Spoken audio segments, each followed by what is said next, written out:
The story begins with the confusion of people holding a sword in their hands. They are at a loss to ask if this is exactly the B rank. One blue-eyed guy with dark hair and a kind of collar around his neck draws people's attention and shouts that it's a wyvern. A huge dragon appears in front of these guys, who bowed his head close to them. His tongue is sticking out of his mouth, and a light smoke is coming from there. Dragon eyes of fiery and golden colors. A girl with blonde hair steadfastly holds a sword and shouts to a blue-haired guy, whose name is Shu, to hide behind her. The guy, in turn, is scared and surprised. The girl shouts in a confident voice that she will protect him, but her hands, in which she holds a sword, tremble without ceasing. Shu sees this, then gathers his courage, steps forward, blocking the girl with his hand. The man calls him a squire and shouts at him not to get into trouble. This Shu tells everyone that the wyvern has two skills, a fireball and a flap of wings. Everyone listens to him with surprise, and he continues to tell her that when using a fireball, she is able to fire up to 5 shells in a row. This is Amasra Shu. He is 20 years old. The blonde freezes listening to his speech. Then abruptly Shu shouts to everyone to take care and dodge, because the same fireball is formed and flies towards them.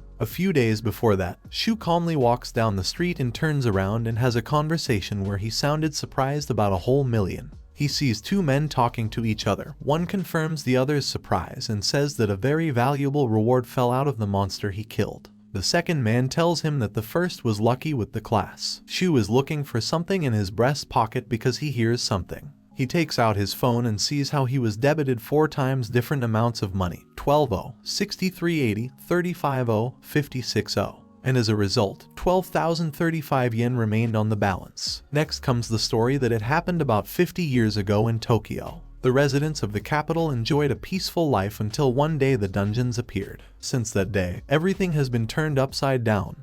Each person has received his own class. One of the artifacts obtained in the dungeons were class books. Touching this book, people of a certain class could awaken a new power in themselves. Of course, all classes had different powers. With the help of this superhuman power, they were able to curb the dungeons, and he, Amasra Shu, has a slightly unusual power. Suddenly the wall cracks, some hard roots come out from under the tiles. A huge monster with one red eye is formed, and its body consists entirely of trees. Shu stands holding the sword tightly. He opens his eyes wide and tells the monster over and over again to look and look at him again. His bright blue eyes make an assessment while looking at the monster. He sees that this monster is called a wooden golem.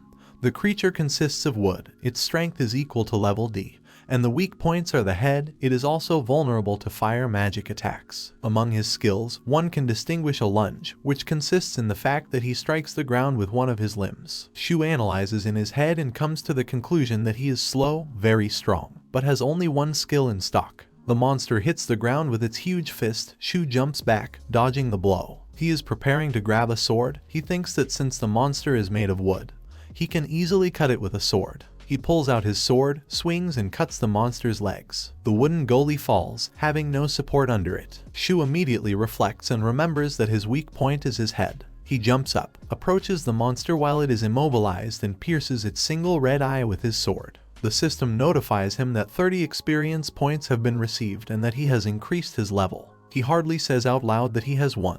He lets go of the sword and falls back, exhaling heavily. He takes out his phone with the words that he needs to stop recording, otherwise his charging will quickly run out. He stops recording, pointing the camera at the monster, and rejoices that he captured everything. He thinks he's lucky that the phone didn't crash. He wouldn't want to spend money because of such stupidity. Then he remembers that he was given a level there, so he calls himself a window of characteristics. According to the system, he is at level 2, his mana reserve is 110.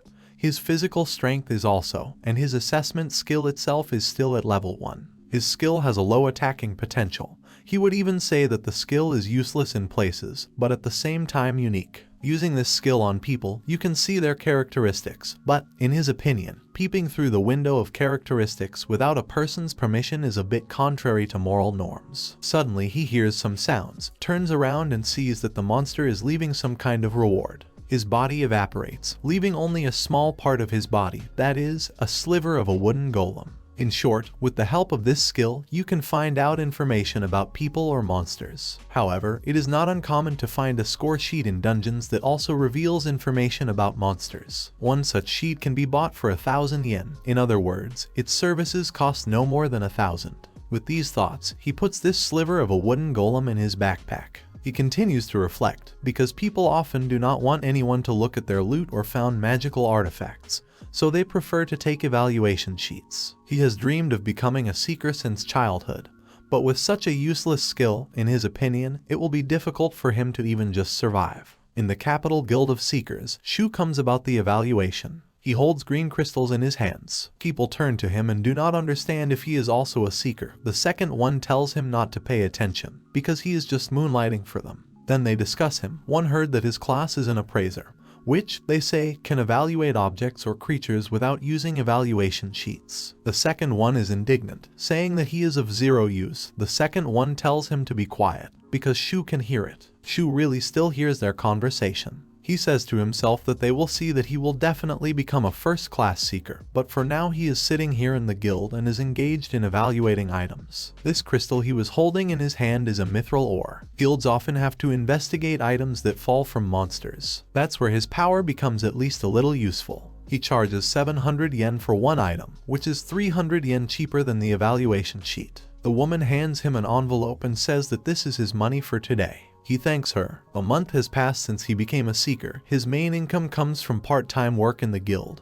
When he has extra mana, he often helps employees at the reception. They say goodbye to him in the guild and tell him not to go into the dungeons. They still don't need him to get hurt. Shu sighs heavily. Looking at the envelope, he realizes that he earned 77 yen in 1 hour, given that it takes about 10 hours to restore mana. In fact, 77 yen comes out in 11 hours. It's not good for him, but he has no other choice. He walks down the street with the idea that he needs to get home as soon as possible. When he gets home, he is actively typing something. Later, he says out loud that he has something ready. He looks at his phone, wondering what about the video, then selects one video and decides to upload it. He thinks it's a little blurry, but in general it will do for him. He is actively typing again and decides to start with a description. He writes, starting with the title, I check the characteristics of my slime and kill it. To tell the truth, he doesn't think that appraisers can become full-fledged seekers, so he wants to prepare a safety cushion in the form of a YouTube channel. He says that on the internet, of course, you can find information about slimes, but has anyone recorded a video with an optimal strategy for killing slimes? He clicks on the computer again and clicks on the download button. After he uploaded the video with slime, he was glad that now he could sleep. He turned off the light and lay down on the bed. He's waiting for people's reactions. After all, this is his first video. An hour later, he sees that the video has gained 5 views. He reflects that this should have been expected, because he just created the channel. He hopes to have more views tomorrow. His eyes slowly close, and he falls asleep. The system notifies again and again that 1 experience point has been received. The video has gained 9 views, and there are still no subscribers. He gets another experience point, after which the system notifies that he has increased his level. Shu abruptly opens his eyes after a deep sleep, drooling from his mouth, and he does not understand what the sounds were that night. He doesn't understand if it was a notification about a level increase just now. He thinks he dreamed it. He gets out of bed and decides to check anyway, just in case. A window opens in front of him, his eyes open wide. The system shows that he is now at level 3. He understands that the indicator has really increased. His mana reserve is 110 units, his physical strength is also 110 units, and among the skills, the score is still at level 1. After checking again, he opens his eyes even wider. In the characteristics window, mana is already 120 units, which is more than last time. He wonders how to understand this, because he raised the 3rd level without killing a single monster. He thinks that this may be a mistake. He decides to sit down at the computer and search for something about it on the internet. He drives in different queries. According to the type, the level has increased by itself, or an error with an increase in the level, or experience points are awarded automatically. He doesn't find any information about it at all. He thinks, is he really the first one who stumbled upon this mistake? Then he abruptly remembers about the video and is interested in what's going on with his video.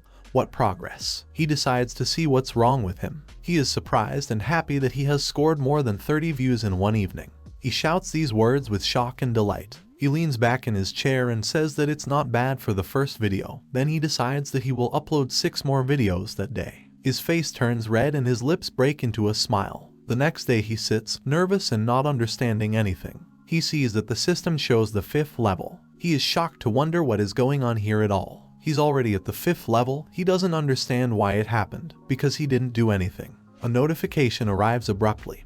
He opens his phone and sees that a comment has been left under his video. He immediately starts watching his first comment, which he is very happy about. There, a certain lion, on whose avatar sweets are placed, wrote that, thanks to him, he was able to defeat his first monster, after which he thanks the author of the video. Shu is very worried and happy. He is already trembling and writes a reply comment to this one lion with gratitude. He is glad that someone has used his assessment skill. In total, he uploaded 7 videos to the network, with a bat, which scored 18 views, a wooden golem, which scored 314 views, a mushroom monster, which scored 132 views. In total, he has more than 1,000 views.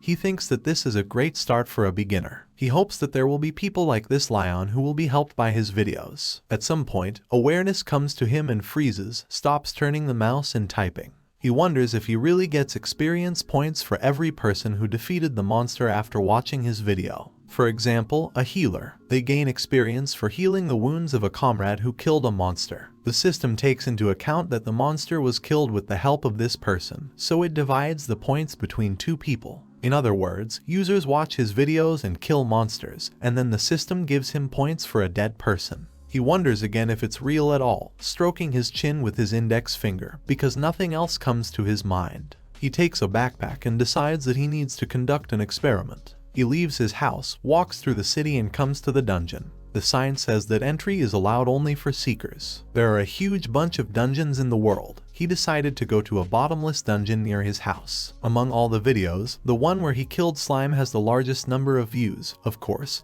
there are many sites that display information about monsters, but often they post characteristics of only medium-sized monsters. Beginners also want to learn more about weak monsters, in other words. He raises his sword in front of him, preparing for battle, beads of sweat streaming from his face. Skeletons, zombies and other monsters are standing in front of him, lifelessly walking towards him. If he posts videos with monsters about which there is no information on the internet, he will be able to earn a lot of views. He says the skeletons don't have weapons, but their fingers are sharp enough to disembowel a person, so he asks people to be careful. In the video where the skeleton attacks him, he breathes a sigh of relief because he almost hit him. He says out loud the information that zombies strike hard, but they swing for a long time. In addition, their thinking is primitive, and therefore it is quite easy to dodge the attack. About ghosts, he says that they are susceptible only to magic, so if people don't know how to cast, he advises it's better to run away from him. Then he adds that, fortunately, they are quite slow, so you don't have to worry. He prints it all very quickly and says that it's finally ready, the analysis of the undead is finished.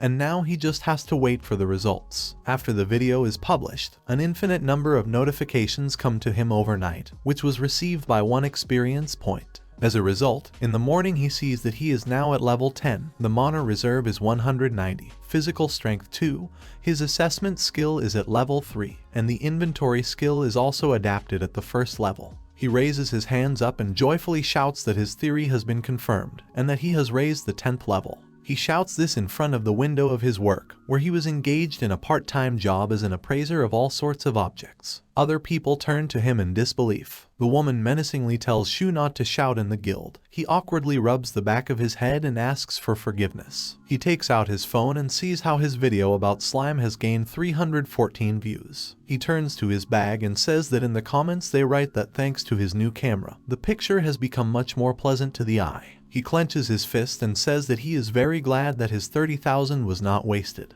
He looks around at other people, and then calls up the characteristics window in a whisper. He notices that he has added 1 skill inventory. It allows you to put things in a special subspace.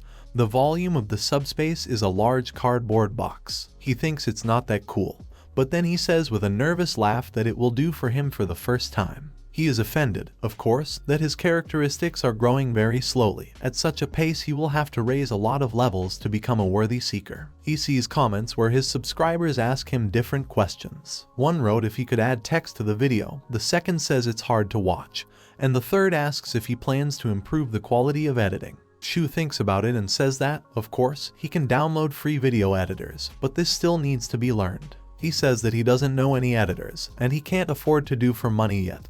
There are too few subscribers on his channel to get monetization. If he gets stronger, he will be able to go to a decent part-time job. Suddenly, he sees an ad for a part-time job in a dungeon with a high salary. He stops, presses it and says with a smile that it suits him. Amasra Shu finds herself in front of the building of the Guild Lords of the Orphs. He looks at the skyscraper and is surprised at such a scale. The building is completely covered with glass, and in front of it there is a statue of two lions with one torso. One calm, the other growls while they are enveloped by a snake. A week later, he received a notice of employment. The message thanks him for responding to their ad, and they are also happy to announce that they are ready to hire him as a temporary employee. He enters the building and first asks for forgiveness from the employee, and says that he came about a side job. She smiles, asks if he really is Amasra Shu. She asks him to follow her, he thanks her. They pass through the corridors of this huge building. Inside, too, the walls between the offices are furnished with glass, where you can see how a man, showing a woman on the screen, teaches her something very interesting.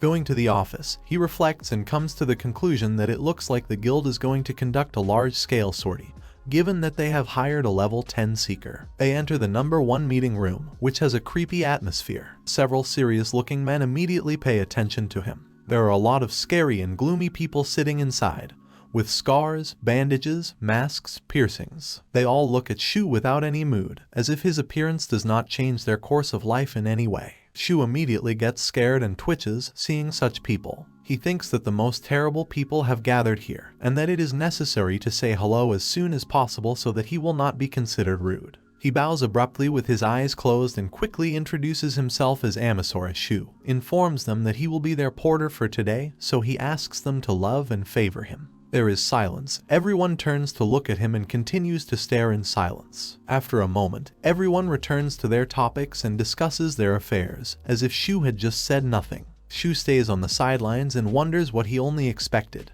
Who would care about some porter there? Suddenly someone greets him and thanks him for coming to them. This blonde guy represents the head of the Guild of the Orph Lords. His name is Kaizuma Shogo. He holds out his hand to him and says that he is counting on him. He's all in a blue work uniform and brown gloves. Shu holds out his hand in return, shakes it and thanks them for hiring him. Shogo leaves, but turns to him and informs him that the meeting will start soon, so he advises him to take his seat. Everyone sits down at a large table. Shu wonders if this room is designed for 30 people.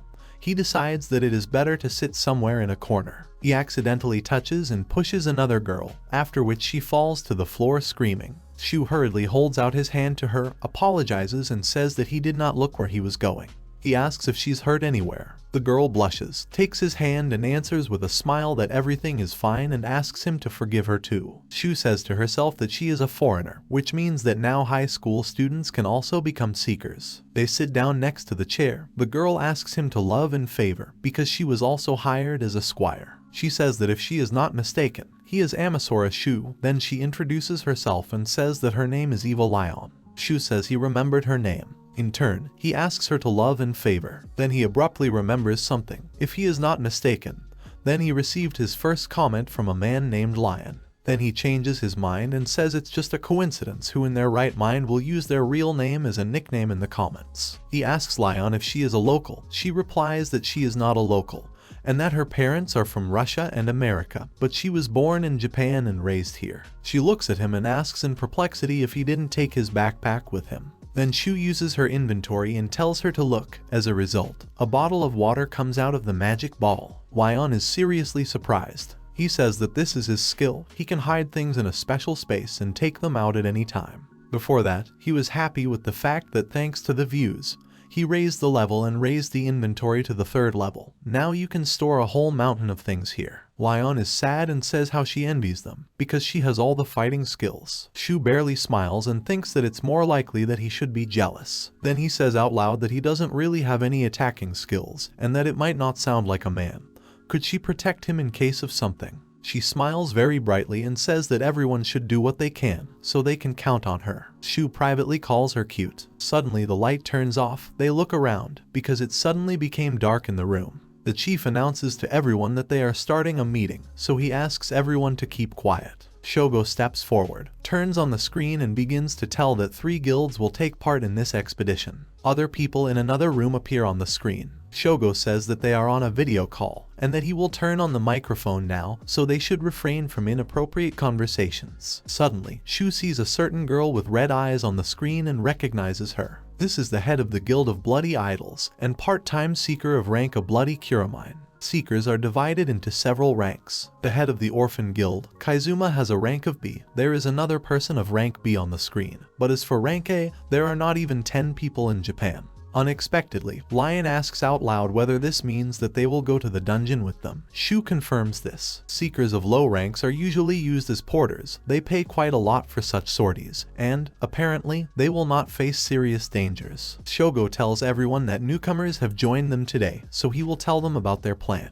He says that this expedition will take place in the newly appeared Heavenly Palace, a Ranka dungeon. Here Shu freezes in shock, not believing that they will go to a Ranka dungeon. This is a dungeon that rather hovers above the ground in the sky. Both Lion and Shu freeze in shock. Shogo goes on to say that they have already given a name to the dungeon they will go to this time. It's the Heavenly Palace. This dungeon is broadcast on the screen.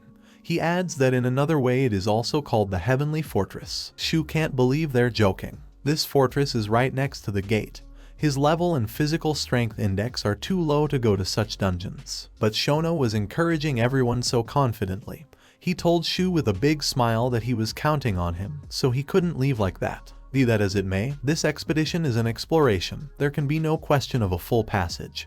And the reason for this is the lack of competent seekers. No guild is capable of clearing an rank dungeon alone. Kuramine, the head of the guild, says that before entering the dungeon, she would like to go through the plan again.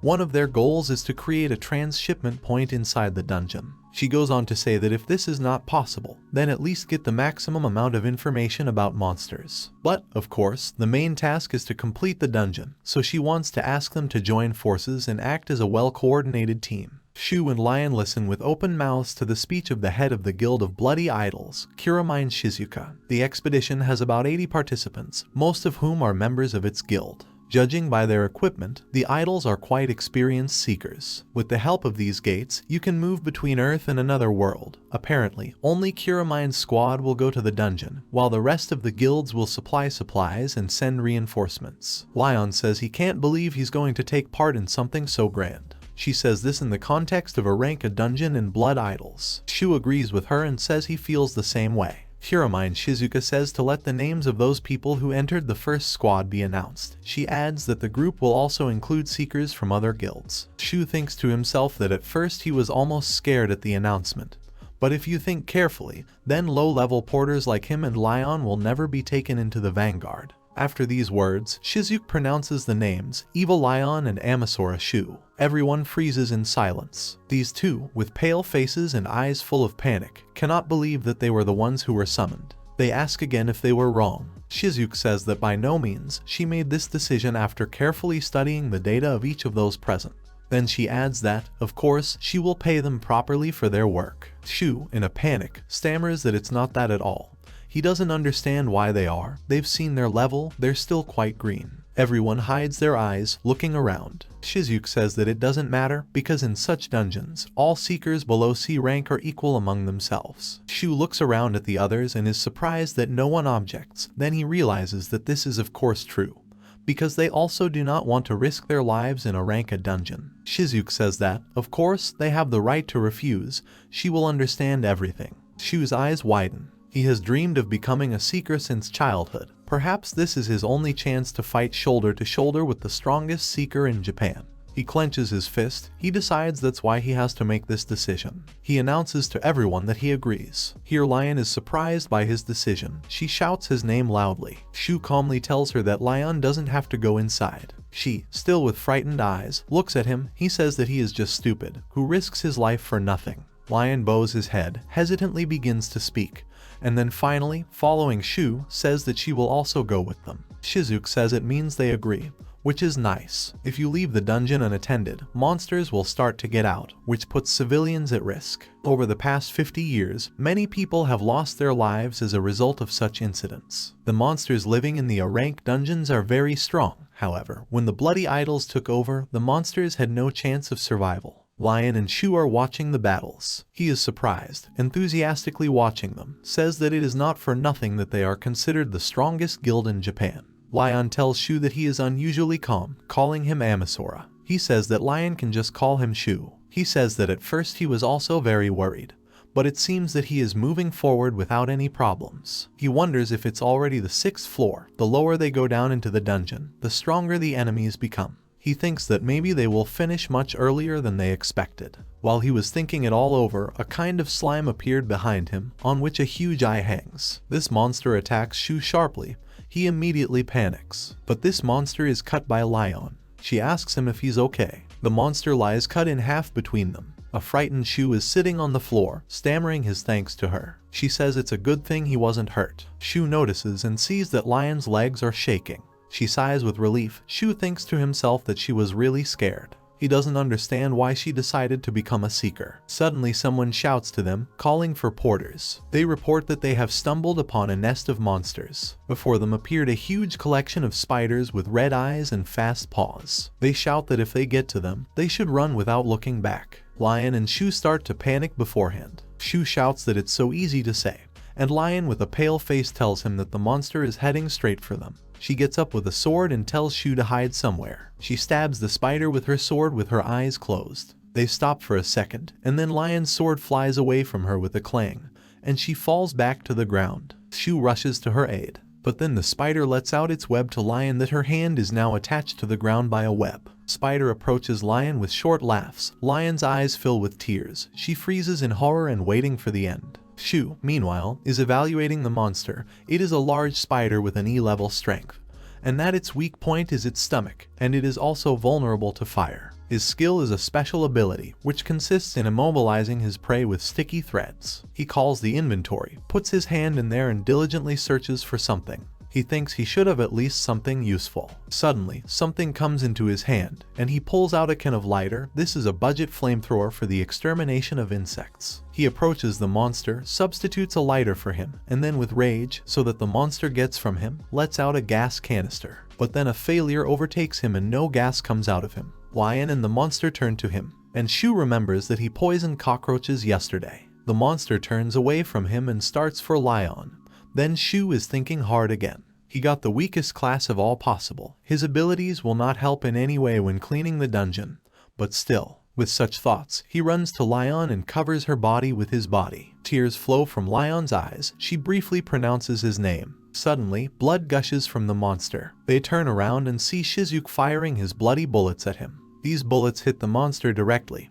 He gets several bullets at the same time from different sides. The monster falls, and Shu and Lion look at it in shock. Shizuke leaves the place contentedly, while Shu and Lion remain in place. He helps the girl to get up. They only hear the drops that continuously fall down with a loud sound. They walk calmly down the corridor. Lion says Kuramine is incredible. Shu agrees and says that Ranka is not given to anyone. The girl speaks uncertainly, not knowing how to say it. She apologizes to Shu and says that she is sorry that he almost got hurt because of her. Here Shu says in a panic, but there was something to apologize for because Kuramine saved them, not him. She listlessly says that she promised that she would protect him. Then he declares more confidently, clenching his fists in front of him, that next time she will definitely cope. Shu thinks to himself how cute it is, even though it hurts his male pride. She asks him why he decided to become a seeker, because he has no attacking skills. He begins to answer uncertainly and at the same time recall the past. A picture of endlessly beeping sounds pops up in his head, letting people know about a person's heartbeat. He is interrupted from his thoughts by Lion,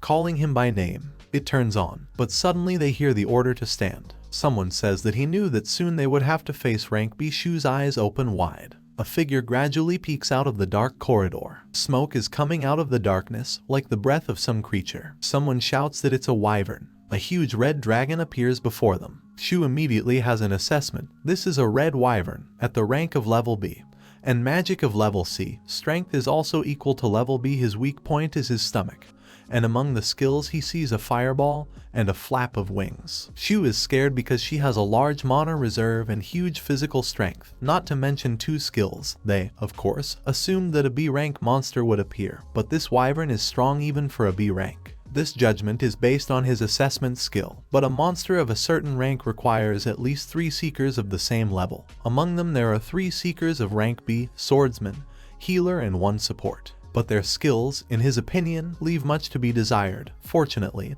there is a rank seeker among them. Shizuke tells everyone else to back off. Shu continues to think that if only one wyvern attacks them, then there should be no problems. But then his thoughts are interrupted by another sound coming from behind them. They turn around and see the second red dragon approaching them, only he is much scarier than that wyvern. Shu says that this can't be, that there are 2 wyverns with them now, and besides, he has them pinched on both sides. Someone from the crowd complains and says that no one informed them that high-ranking monsters would attack them at the same time. Another asks what she expected at all, because this isn't a rank dungeon. Shizuke abruptly runs in one direction, which he notices and does not understand Shu. She turns around and says she'll deal with him, and then asks Shu to buy her some time. Shu is left alone with this thought and does not understand why he is the one. Lion shouts to Shu then that the wyvern's tail is heading straight for them. They manage to get away from the tail and scatter in different directions. The dragon is preparing to attack again. A guy in a red suit and with a sword stands in front of Lion and Shu.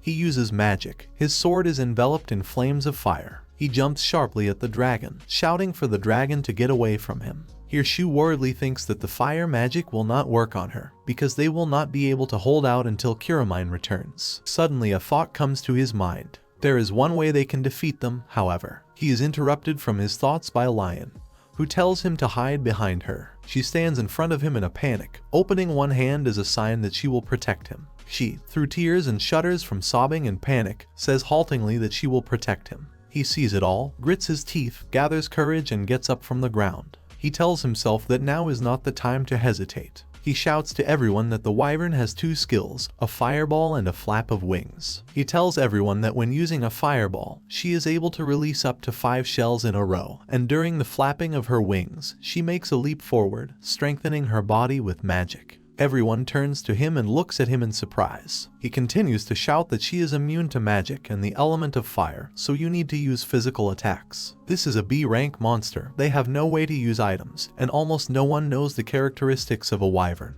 But it is information that gives an advantage that can turn the tide of battle. The only problem is that, being on the verge of death, no one wants to trust the words of some porter there. Suddenly, one man tells him that he understood everything. Shu's face is both surprised and calmed down. The man says that this means that he will not be able to use fire spells, and that they must delay the wyvern with ice magic and physical attacks until the captain deals with the second monster. Someone in the crowd calls this man Takayama and asks if he will really believe this brat. Takayama says that, being unarmed, Shu tried to protect the girl from the spider, so such a stupid guy doesn't have enough brains to invent such characteristics. They agree with him and say that since the wyvern has resistance to magic, then spells are unlikely to cause much damage. They need to somehow lose it before the captain returns. Takayama asks Shu if he has anything on the wyvern. He thinks about it and, seeing the ball in the dragon's mouth, comes to the idea that she collects mana in her mouth. He shouts to everyone that the wyvern will now breathe fire. Everyone reacts very quickly, so 2 of the crowd conjure an ice shield, which stops the wyvern's fireball. Having raised level 20, he gained the skill of observation.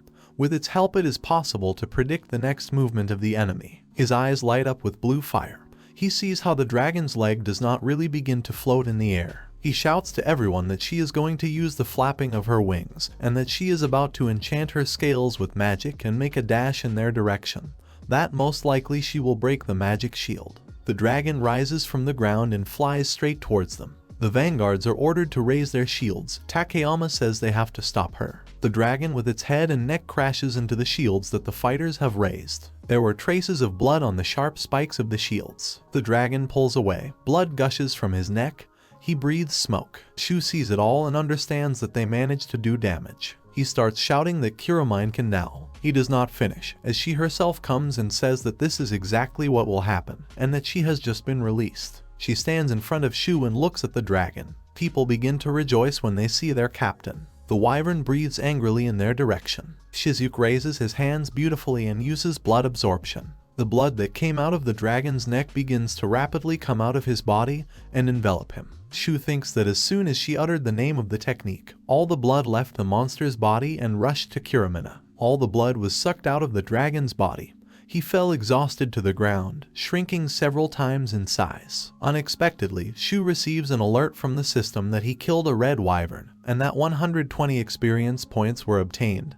then 50, followed by 72 more experience points, then 35, 64 and 52. Everyone looks at Shu with support. Takayama puts his hand on his shoulder, and Lion happily squeezes Shu's jacket with tears in his eyes. He raised his level. Lion says enthusiastically that it was incredible. She tells Shu that as an ordinary porter, he made a huge contribution to the battle. He happily scratches the back of his head. Blushing, says that come on to her, because he just told the guys about the abilities of monsters. Lion tells him not to be modest, because he helped them all out so much. After killing the wyvern, he used his assessment skill on other floors as well, helping the group deal with monsters. He didn't fight in the front ranks, so he didn't get much experience, and yet he was able to raise his level a lot. He reflects that they have reached as far as the 15th floor. The bloody idols are really strong, in his opinion. But, having raised the level of his skills, he realized that there is no one stronger than. Before he has time to think, Shizuke tells him that she did the right thing by taking him with them. He looks up and turns to her. She tells him that his assessment skill was very useful to them. He says he thought she invited him because of the gathering skill. She says he's not bad either, not to mention his third skill. Shu shudders at these words. Shizuke expresses hope that he will meet her expectations. He wonders if she included him in the first squad because she knew about the potential benefits of his skills. Then he thinks that this means that Lion also has some kind of trump card up his sleeve. Is their whole squad just like that?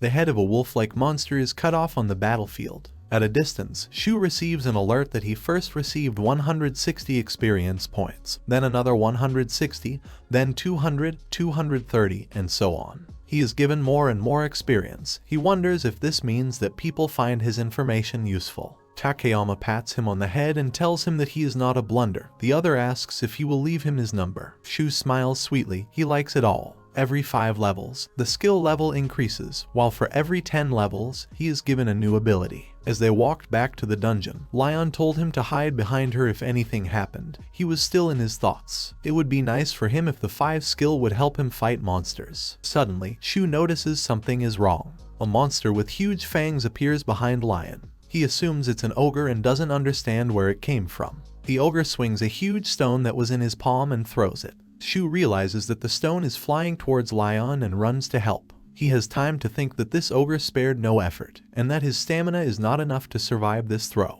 If he gets into it, then he can be put in a coffin. He flies right past Lion, who slowly looks at him. In this case, he decides to use his collecting skill. This stone is absorbed into the palm of Shu. But in the end, he still flies back, hitting his back against the post. Blood from Shu splashes on Lion's face. Takayama notices that something has happened to Shu and shouts his name. Suddenly, a crowd of ogres comes out of one side. Someone shouts that they have stumbled upon a crowd of ogres, so they need to regroup. Shu is sitting at the post with his hand bleeding. He even calms down from the fact that he somehow got through, and he is alive. He says out loud that he seems to have broken his arm. Then Lion flares up and shouts that she will not forgive this. Her sword is enveloped in golden energy. Shu notices and says to herself that her sword has been engulfed by yellow magic, and that this is a class skill of Lion. She swings this sword in front of the ogre, after which the body of this monster is simply divided in half. Shizuke turns to her and looks at her contentedly. Shu analyzes it. Evil Lion, age 17, level 16,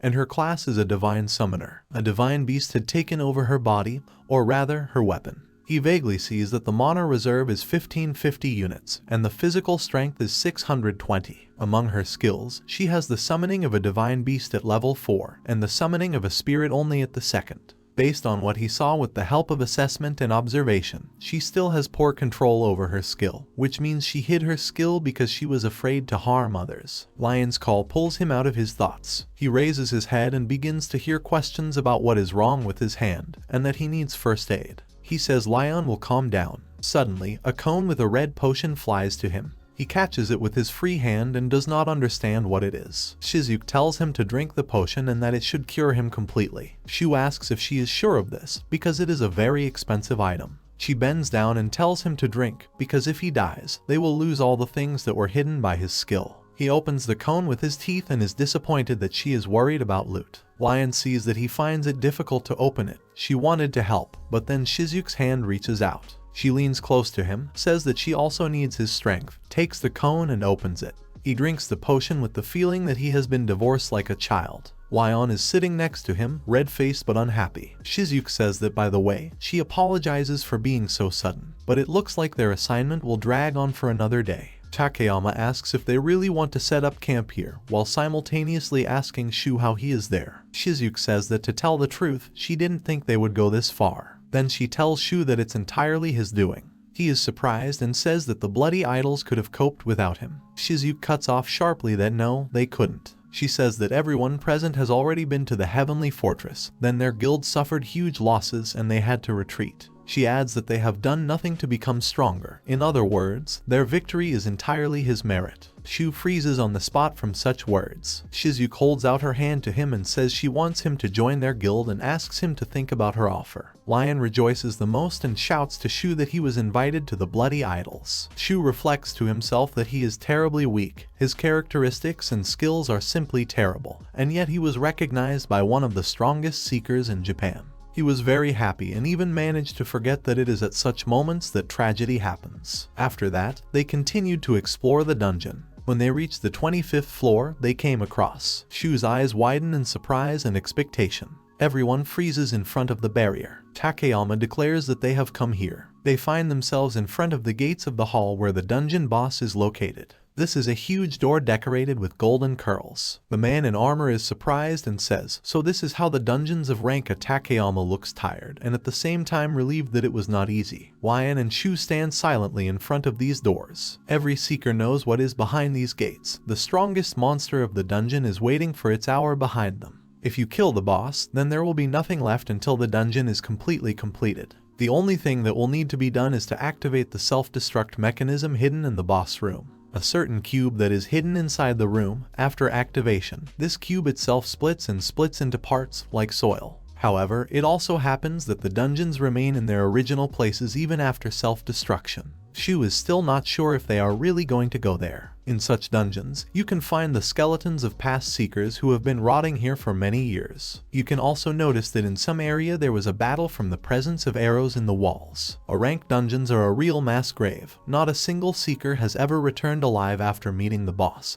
Judging by the data from previous years, the chances of their victory are 0. Here Shizuke tells everyone that they are going back to the camp, and that they will return here as soon as they gather more people. Takayama says he didn't expect anything else. One in armor says they should give the guy time to rest. He asks Shu, he will help them after all. Shu says that of course, if so, then he wanted to offer something, but suddenly a voice asks them if they are already leaving. Everyone looks towards the door in horror. Smoke is coming from the doors. People are panicking and asking if the voice came from the boss's room. They can't understand how this is possible. Shizuke abruptly gives everyone the command to get ready for battle. Everyone is scared at first, but they follow her order, preparing their weapons and shields. Shu does not understand why the monster speaks in the language of people, and not in any language, but in Japanese. Even Lion is standing ready with his sword next to him. Shizuke comes to the door and asks who he is. In response, he asks her what she thinks, and if she is a seeker, then let her come in and check for herself. Shu doesn't understand what's going on. Is the boss provoking them? He can't use the score on an opponent he doesn't see.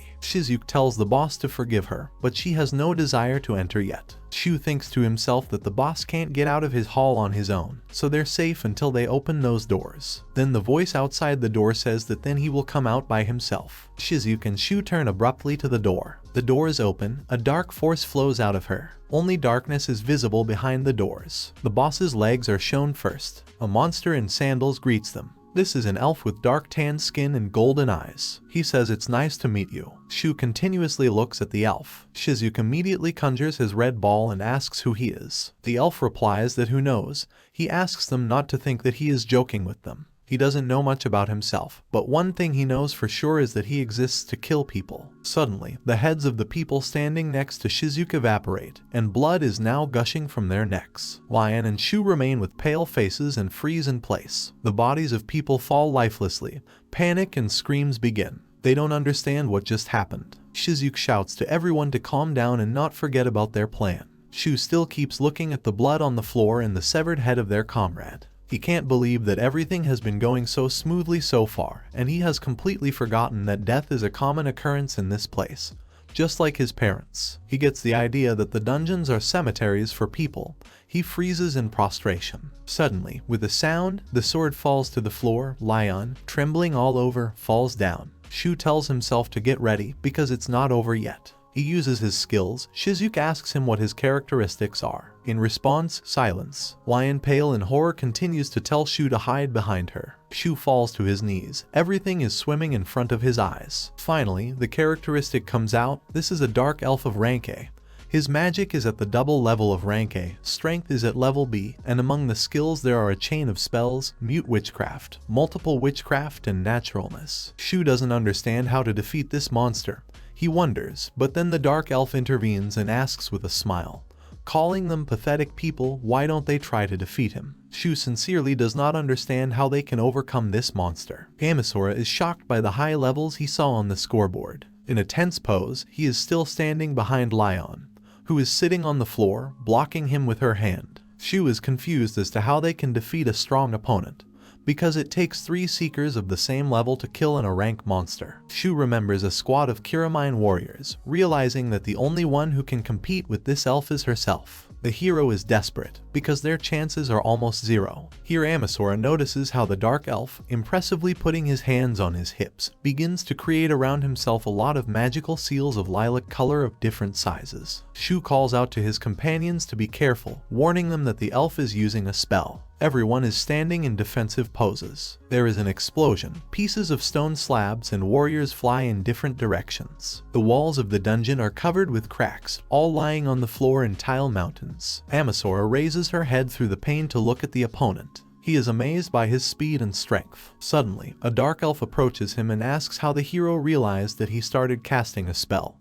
because he used an invisible magic circle. The elf is enveloped in an ominous purple aura. He glances frighteningly at Shu, noticing that this kid has great eyes. For a moment, the monster's eye sparkles. Shu turns to Kiramine in fear, saying that they need to retreat, because the monster is too strong.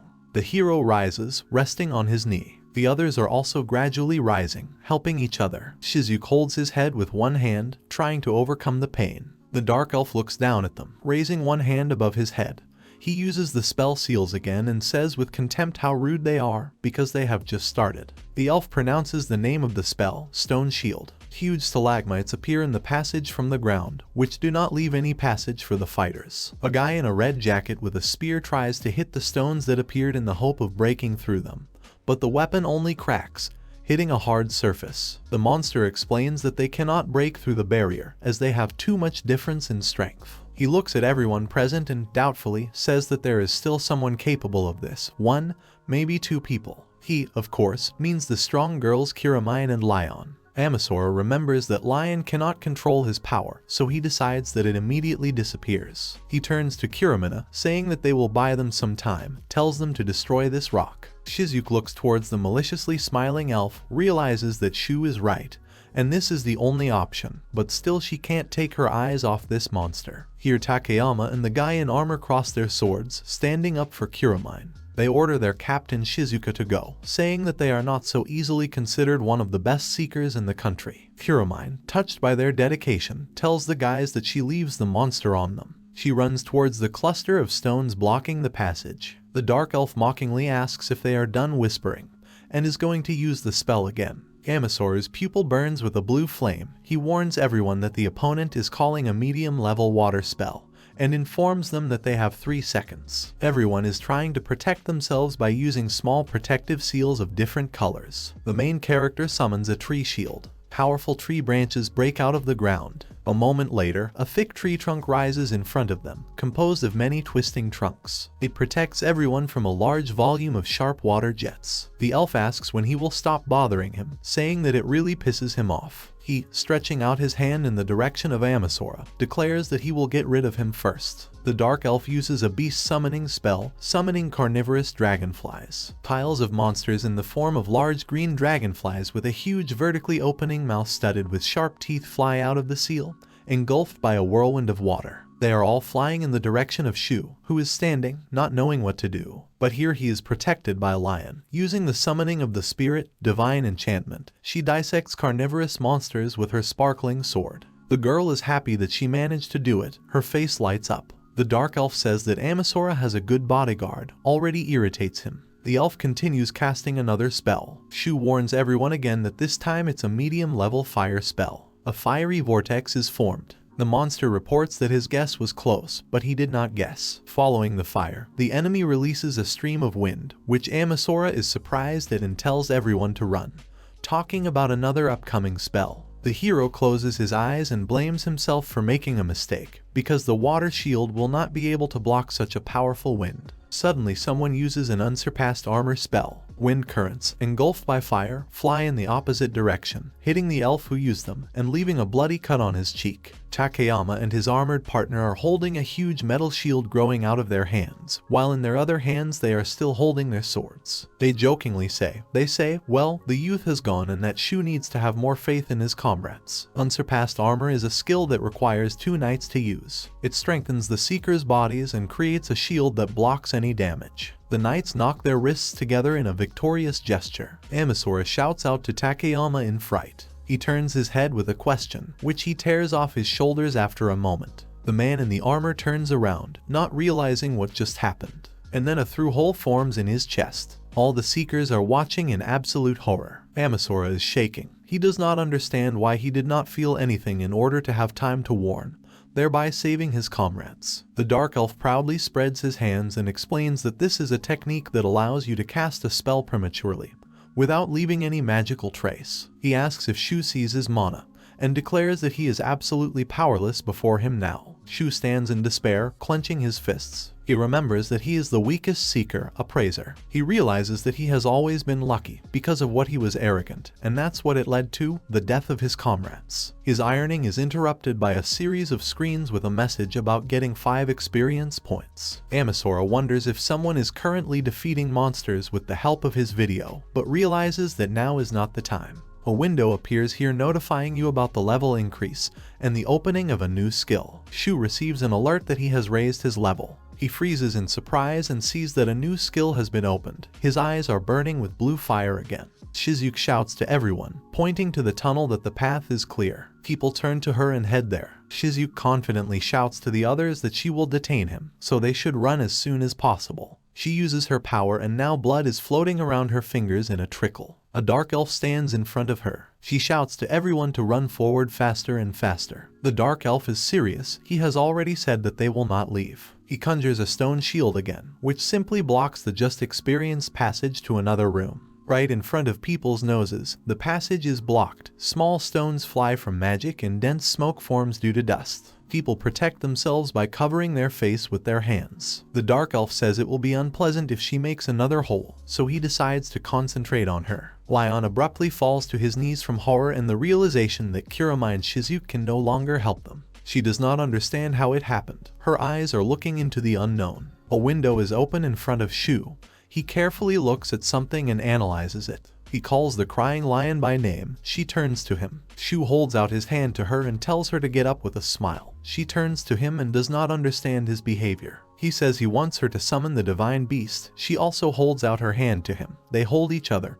Golden energy forms around them. She slowly gets up and looks at Shu with big eyes full of tears. She screams that it's useless because she can't control him, and if he gets out of control, then they'll all die here. Shu understands that this is true. At the current level, Lion is not able to give orders to the divine beast, however. He tells her out loud, reassuring her that everything will be fine.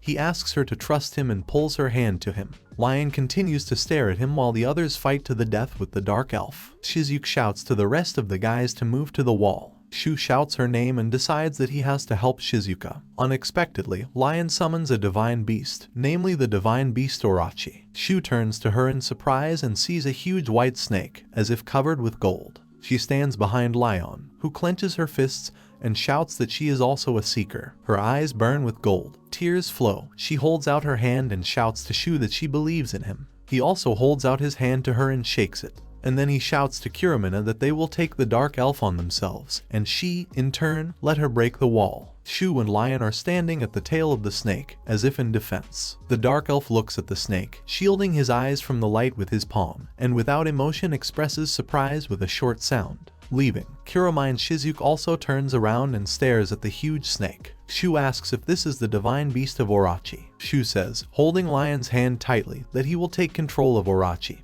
He asks Lion to try not to lose concentration. She continues to look at him and says that it's good, she understood him. Shu abruptly summons his imitation skill. The new skill he received is called imitation. It allows you to temporarily copy the ability of the person on whom he used his assessment. Together they will definitely be able to control the Orochi. Their eyes are burning. They are preparing and shouting to obey their orders. The white scales of the snake begin to turn black. She succumbs to the power and leans towards them, trying to say something. But instead only hisses are heard. The huge eye of the snake looks at them, and they understand that they have succeeded. Lion can't believe it and asks Shu again. He confidently replies that this is true, and they did it. She tells Lion to give the order. She obeys and shouts to the snake Orochi to kill the dark elf. As soon as these words were uttered, the terrible and dark mouth of the snake opened and made terrible hissing sounds at the dark elf. The dark elf does not react in any way and calls stone bullets in his direction, raising his hand up, after which a spell circle is formed. But the stones did not damage the snakes in any way. Moreover, the stones did not appear. The dark elf is confused and does not understand if the snake has reflected the spell. After these words, the furious snake attacks the dark elf with its head, hitting the floor directly. But the enemy manages to jump aside. From the strong pressure and impact, the stones fly around. Shu reflects and comes to the conclusion that mana is much weaker than the divine energy of Orochi, so the dark elf certainly does not have a single chance to survive in this battle. He turns to Shizuka and shouts at them to hurry up. The dark elf tells him that he won't let him, and again conjures something, closing his palm. Here Lion gives an order to the snake Orochi not to let the dark elf use magic. Orochi immediately obeys the order and attacks the dark elf. The golden force attacks the little shield of the dark elf. He realizes that he cannot break through here. While he was fighting with Orochi, a huge wall was broken. A huge hole has formed in the middle, which leads to the exit. Shizuke shouts to Shu that they're done. The rest of the people are slowly getting out of here. Shu happily and with a big smile tells Lion to go to the exit. She with tearful but happy eyes answers him that she is coming. They pass through this tunnel, leaving the dungeon boss inside. Dust and smoke remain from their trampling and destroyed walls. The dark elf scratches his head without a drop of regret and with a sigh utters the words that they have escaped. But then some kind of attack is abruptly made that he didn't even notice. He jumps and manages to escape from the fire that comes from the snake Orochi. The dark elf stands in front of the snake and wonders what he should do with it now. The snake rises imperiously and menacingly gradually above him. Then another dark elf with red hair comes and strikes the snake with one bare hand so that it is divided into two parts. This is a girl with green eyes, dressed in black and gold armor. Blood is everywhere now. It looks like there was some kind of explosion. The new elf with green eyes says that as soon as she closed her eyes for a minute, he got involved in a battle that he almost lost. The dark elf is surprised and says with a smile that this means that Orochi is vulnerable to physical attacks. That elf shakes her head in disappointment. She calls him Da, after which the two of them return to their gate, which leads to the room. Da, in turn, calls this elf Ha. At this time, the team is diligently running away from this place. While everyone is thinking only about salvation, Shu wonders if he will come again. Shu looks at the screen of his phone. He looks at expenses and income. He was credited with 1,000,000 yen, now he has more than 1,000,000 in the balance. Initially, he was supposed to receive only 150,000 yen.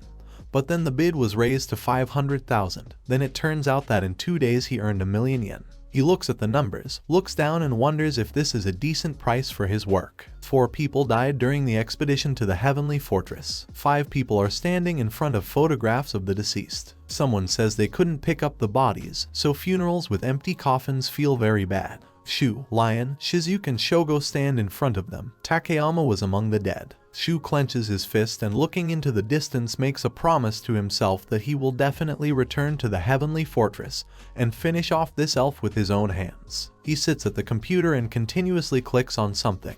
His video with the boss of the Heavenly Fortress gained particular popularity. The video with the dark elf spread all over the internet and quickly gained 1,000,000 views. In the Heavenly Fortress, they encountered 57 types of monsters: bats, wolves, spiders, goblins, slimes, dragons, and other monsters with frightening fangs and horns. In other words, he could have uploaded as many as 57 videos. Thanks to that elf video, he finally got monetization. He spent part of the money he earned and ordered the editing of 20 videos from professionals for 50,000 yen for each video. Thanks to this, the number of subscribers to his channel has increased dramatically. In other words, the more people kill monsters after watching his videos, the more experience he gets. While he downloads the video and sleeps peacefully, the system notifies him again and again that a continuous amount of experience points has been received. Now he is at level 77.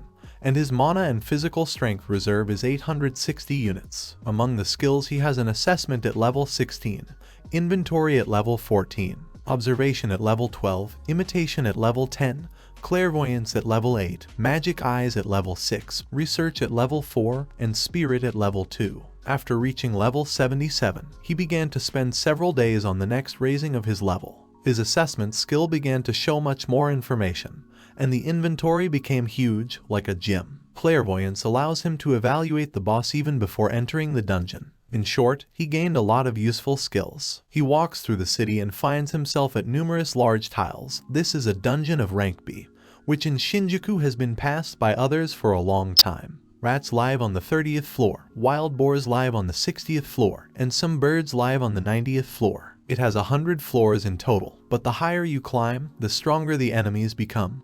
He came here for only one reason, namely, to summon the spirit. He goes inside, sighs and says a short word, giving the order to someone to come. He stretches out his hand and calls the spirit of Xeniculus. Some dark magic accumulates in his palm.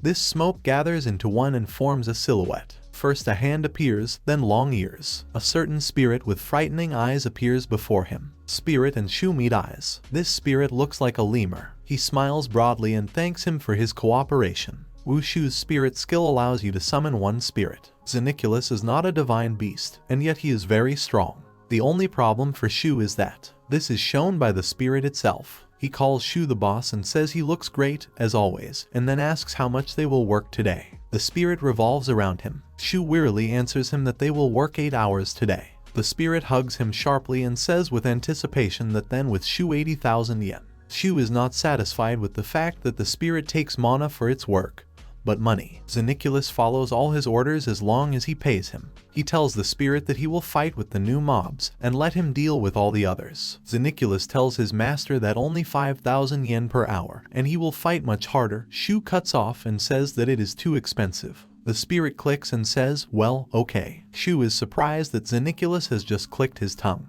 They find themselves in a dungeon where they meet crocodile monsters who have their own projectile, shields, and weapons. Xeniculus tells the master of Amasra that now he will show him how strong the spirit of Ranka is. Suddenly, dark magic breaks out and envelops everything around. Shu watches this contentedly. The spirit at a distance seems to send its forces to the crocodiles, which frighten and terrify these monsters. They don't have time to move or react in any way, as they simply die on the spot and fall on their backs one by one. They all die, leaving behind some valuable things, crystals, letters, a bag, a box, a ball, whatever. The system notifies him that 45,000 experience points have been received. Shu reflects that Xeniculus is of the same rank as that dark elf. Thanks to his channel he will be able to earn money, become stronger and pass dungeons. A picture pops up in his head again, where a certain woman is lying unconscious on Yves. He gets some kind of notification. He says it's Lion. She writes to him that this means that that channel really belongs to him. She admits that in truth, she watched his videos even before he became popular. It was thanks to them that she was able to overcome her first slime. She thanks him. Shu already blushes. He thinks to himself how cute she is. The spirit maliciously elbows Shu and says how he envies his master, but he advises spending money on him, not on his girlfriend. Shu tells him that she is not his girlfriend. Besides, he already spends all the money only on him. He adds that no one has pulled his tongue, but he is a hopeless businessman. The spirit understands this, and that he knows that no one pulled him by the tongue, but he is terribly weak, so he needs the strength of this spirit. The spirit screams so that he does not think that he will yield to him even a yen because of some kind of sentiment. Shu listened to him at first, and then was distracted by the phone. The spirit asks if it's really a girl again. He says that this is not so, that this is his editor. They wrote to him asking if he would like to conclude an exclusive contract. To tell the truth, he is also a seeker. In general, he offers to meet and discuss the details on the spot. He asks what he will say to that. Shu goes and stretches. He says that cleaning 60 floors makes him very tired. He had to come here for 3 days in a row. This spirit still hovers next to them. He happily says that these trips bring him so much money, and then he looks at his watch, which gives him some kind of sign, and says that the working day is already over, so he says goodbye and says that they will meet soon. Shu is surprised that this spirit has bought himself a smartwatch. The spirit evaporates with the words that he will look forward to the next call. He raises his hands and puts them on his neck, taking off the camera. He reflects that he has shot about 100 videos. After taking off the camera, he thinks that, perhaps, he will send his partner a dozen for editing. He answers that editor for an exclusive contract. He goes to the building of the Guild of Bloody Idols. Lion and Shu are sitting in front of Shizuke. Surprised, Shu asks the question, is it really her too? Shizuke replies that this is true. She wants her and Shu to join their guild. Lion is blushing and nervous. She says that she doesn't know how to control the divine beast yet, and that Shu helped her then. Then Shizuke says that this means that Shu just needs to accept the invitation. He also blushes and does not understand. Shizuke says that with his assessment skill, the guys will be able to fight at full strength. A picture pops up in his head where everyone looked at him warmly in front of the boss gate. She says that everyone hopes that Shu will join the guild. Shu is silent, his face is blushing, sweat is already flowing from him. Shizuke says that she is not in a hurry, and that he can think about the answer. She gets up from the table and says that she will wait for good news, leaving the office. She leaves Lion and Shu alone with this thought. They are silent for a while at first. Then Lion asks him what he thinks about it. She adds that this is an invitation from one of the best guilds in the whole world, because they have no reason to refuse. Shu listlessly agrees with her thought. As a result, they say goodbye, the girl leaves. Shu thinks to himself that Eva is right. Every seeker dreams of joining the Bloody Idols, but in addition to meeting with Kuromine, he decided to talk to the editor. He went into some cafe. He was wondering what kind of exclusive contract he wanted to offer him. He sits down at the table and waits for the editor. A man approaches him and asks if he is Amasra Shu and asks him to forgive him for waiting. He turns to the man and says that it is not worth apologizing, and that he himself came earlier than the appointed time. A respectable man approaches him and says that it's nice to meet him, and that his name is Sato Shinji. He thanks him for always turning to him for editing. A waitress approaches them and writes down their wishes. Sato asks her to bring coffee. Shu thinks to himself how polite he is, and that he looks about 25. He asks him if he doesn't mind if they go straight to an exclusive contract. He slowly drinks coffee, puts a cup of coffee on a plate with a sound, quietly calls him by name, and then he shouts at all the cafes that Shu is incredible. He shouts that a huge number of people view his videos every day, and that he is the most popular seeker on this site. He is amazed at the speed at which he generates decent content. At these words, he already gets up from his desk and bends over to Shu, who backs away in fright. Everyone in the cafe turns to them. Then Sato pulls away, waves his hands in panic and asks for forgiveness, saying that he was too worried. In short, Shu is terribly short of editors for videos. He has shot much more than 10 pieces today, so the best solution would be to establish his guild and assemble a team of editors. In addition, he will need a corporate lawyer who will help in the field of law. Until recently he did nothing, so he did not consider such options. Then Shu finally tells him that, in truth, he was invited to the Blood Idols. He is surprised and asks if it is true. He asks if Shu has accepted their offer. The latter replies that he has not yet accepted because he is still considering. Sato gets up from his desk again and recommends him to create his own guild, so he can unleash his potential to the maximum. There is silence. Shu does not understand what potential he is talking about. Sato says that he was once also a member of the Seekers Guild, but his class was so weak that he decided to leave. He doesn't know if it's him, but he couldn't reason sensibly even in the weakest dungeons. Often people with similar classes can't even raise the level. Here he shouts again with delight that Shu's videos help beginners with non-combat classes to level up. According to this, Shu is their hope. From such words, Shu is embarrassed, and the guy offers him. But at this moment he is interrupted by a worker, asks for forgiveness, and says that he is disturbing other visitors. Sato abruptly stands up, bows to her and asks for forgiveness. He returns to the place and continues to say that this is why he wants them to conclude an exclusive contract. He says that he has abandoned his dream, but he does not want others to suffer the same fate. He is ready to do anything to help him. Therefore, he asks him to refuse to join other guilds. Here Shu abruptly agrees and says that he will conclude an exclusive contract with him. Sato gets up from his seat again. Not believing his ears, he does not understand if he is serious, because he was invited to the Guild of Bloody Idols. Shu says that he is very glad. Sato does not understand what it was about now. Shu reflects that Kuromine and Eva have recognized him, but only as a person who is useful in the presence of seekers with combat classes. Shinji also said that his skills are useful in themselves. He gets up, shakes his hand and tells him that he will create his own guild. Sato Shinji tells Shu that first of all, a lawyer is needed to create a guild. If he has the funds, he advises hiring another one.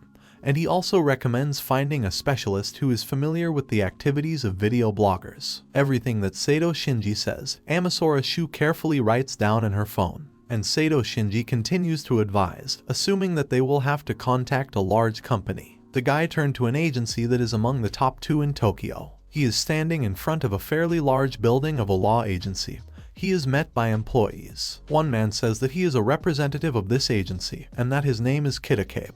Next to him is a girl who introduces herself as Sakura. They are both standing, holding out their business cards. He takes these business cards and thinks that, and he doesn't have his own business card, so he feels shameful. They call him to some office. They sit at a coffee table opposite each other. He told them about his channel, where he posts videos with monster ratings. Last month, advertising expenses exceeded 10 million yen, so he was offered to start his own company. Those two listen attentively and with a smile to his story. Sakura Shimizu enthusiastically draws something and writes it down on a piece of paper attached to a tablet. He also told them about his income and other things that relate to money. Kazakube then offered Amasra Shu the services of Sakura Shimizu. He points to Sakura next to him and says that she will tell you more about the conditions, and then they will be able to decide. He leaves suspiciously, patting Sakura on the shoulder and saying that he is counting on her. Sakura's gaze drops. She calls Kazakube the manager and agrees with him, although her face looks upset and guilty. She begins to say that she is ahead of events, but asks to be allowed to bring him up to date as his personal lawyer. Kazakube leaves. Sakura Shimizu and Shu remain in the office. After the introduction to the course, Sakura Shimizu said that that was it, and if he thought she was suitable for the role of his lawyer, then he could sign the contract she indicated. Amasra Shu thinks, in truth, he is poorly versed in the field of law, so he does not know whether he is being bred or not, but, in his opinion, Sakura listened carefully to him.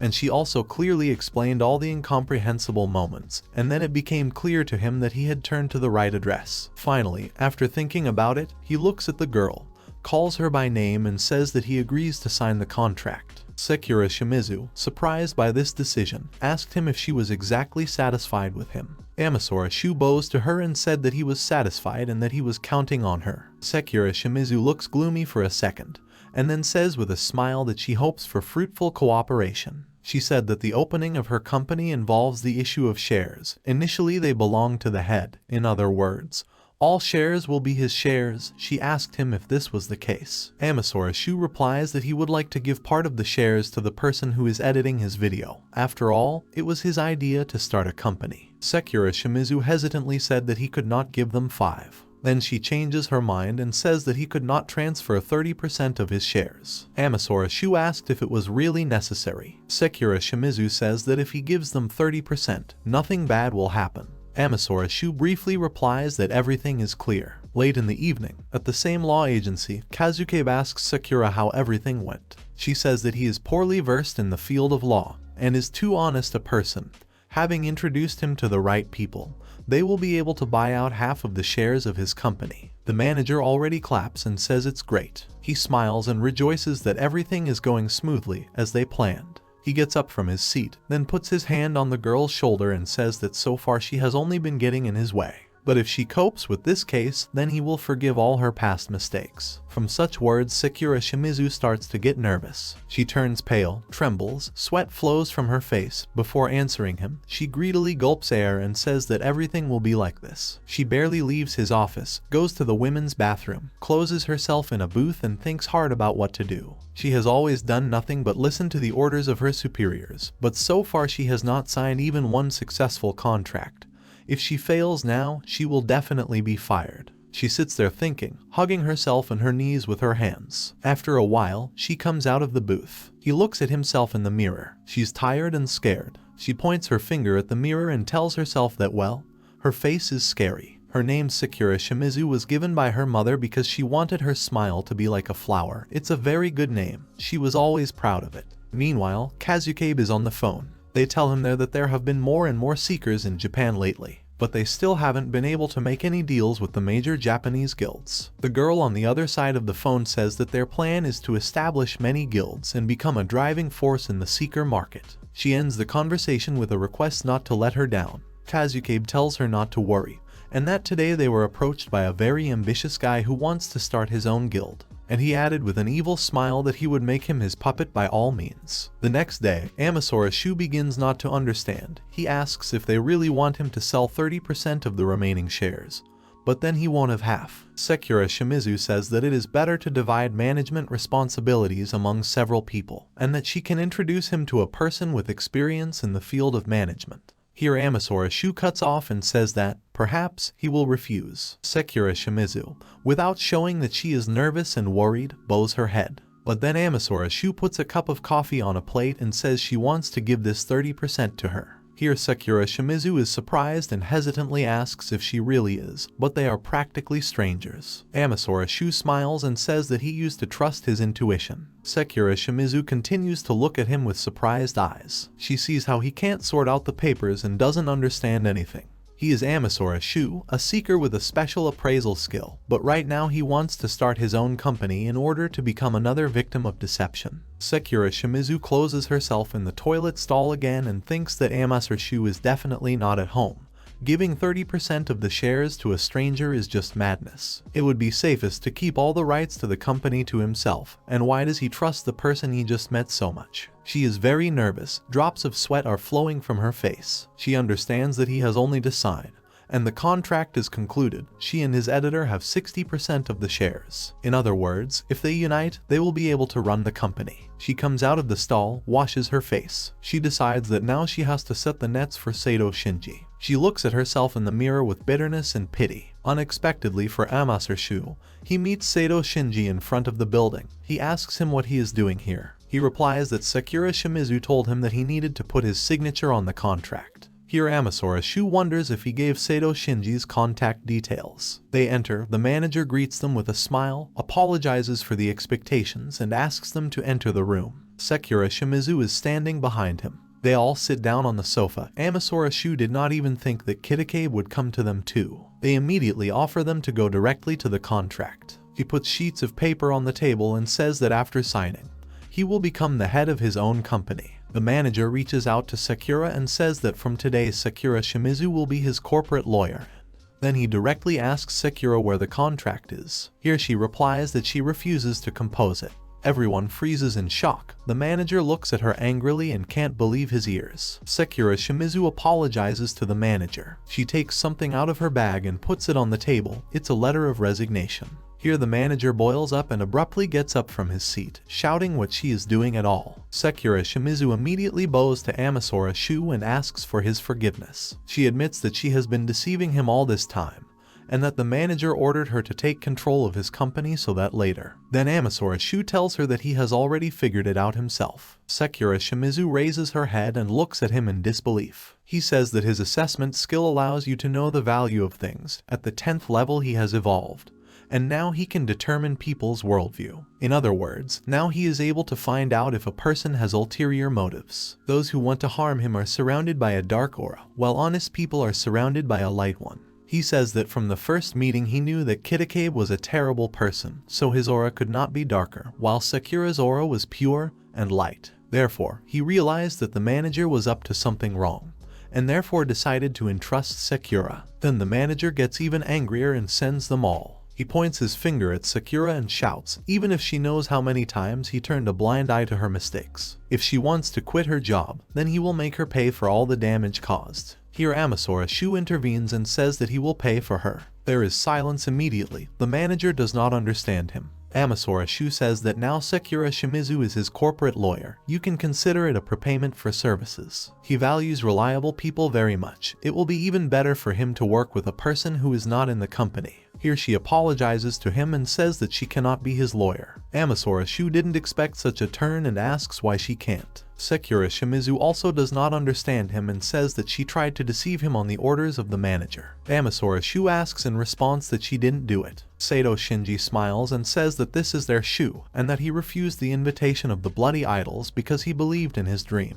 Here Shu, in short, asks Sakura if she would like to become his corporate lawyer, and holds out his hand to her. Sakura's lips are trembling. She says with tears in her eyes and a wide smile that she agrees, shaking his hand. Here the manager is still screaming. He asks the girl viciously if she has forgotten who he is. Let her have no doubt, he will make sure that no office will look at her anymore. Sakura Shimizu takes out of his pocket and puts a record where the manager said that today they were approached by a very ambitious guy who wants to establish his guild, and that he would make him his puppet. The manager freezes in shock. The recording is still going on. It says about the request not to worry, because the rest of the guilds are also. Sakura Shimizu says, holding out her dictaphone to him, that he tried to harm clients, guided by personal motives. So this is the most serious crime. She said that in addition, using his official position, he invited her to the hotel several times, and this is also a crime. She asks him if he has anything to object to. The manager suddenly turns pale and loses his balance. Amasra Shu tells him that in this case he is forced to say goodbye to him and closes the door while the manager falls to his knees in shock.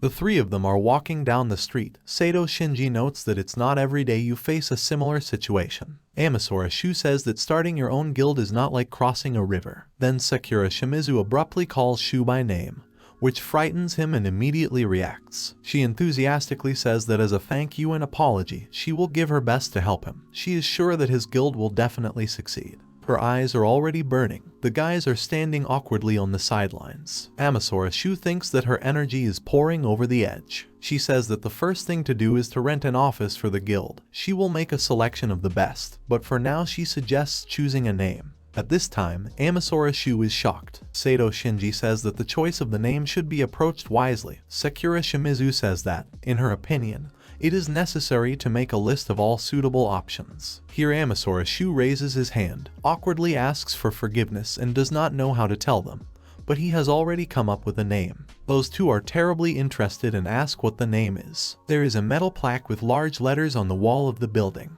Amasra Shu's eyes sparkle as he looks at the sign of his guild. His face is filled with admiration. The hero is immeasurably glad that he founded his own guild. He doesn't take his eyes off the sign. Here, opening the glass door, Sato Shinji comes out of the building. Calling Amasra Shu the director, he asks if his friend is staring at the nameplate again. Amasra was caught off guard, awkwardly hesitating, replies that he is just very happy. Amasra Shu explains that they rented one floor in a high-rise and adapted it for the guild office, and so far their staff has only 5 editors, but they are actively searching for seekers. Amasra Shu continues to talk about how Sato Shinji became the head of the editing team, while Sakura Shimizu took over all the paperwork. And Shu himself, being the head of the guild, records new videos with the passage of dungeons. The hero goes to the next dungeon and, stopping at the entrance, calls Xeniculus. His avid companion appears from a small purple magic vortex. The spirit loudly greets his master, clasping his hands together and with a wide smile on his furry face. Xeniculus wriggles maliciously in the air, twisting his tail into a heart, asks Shu how long they will work today,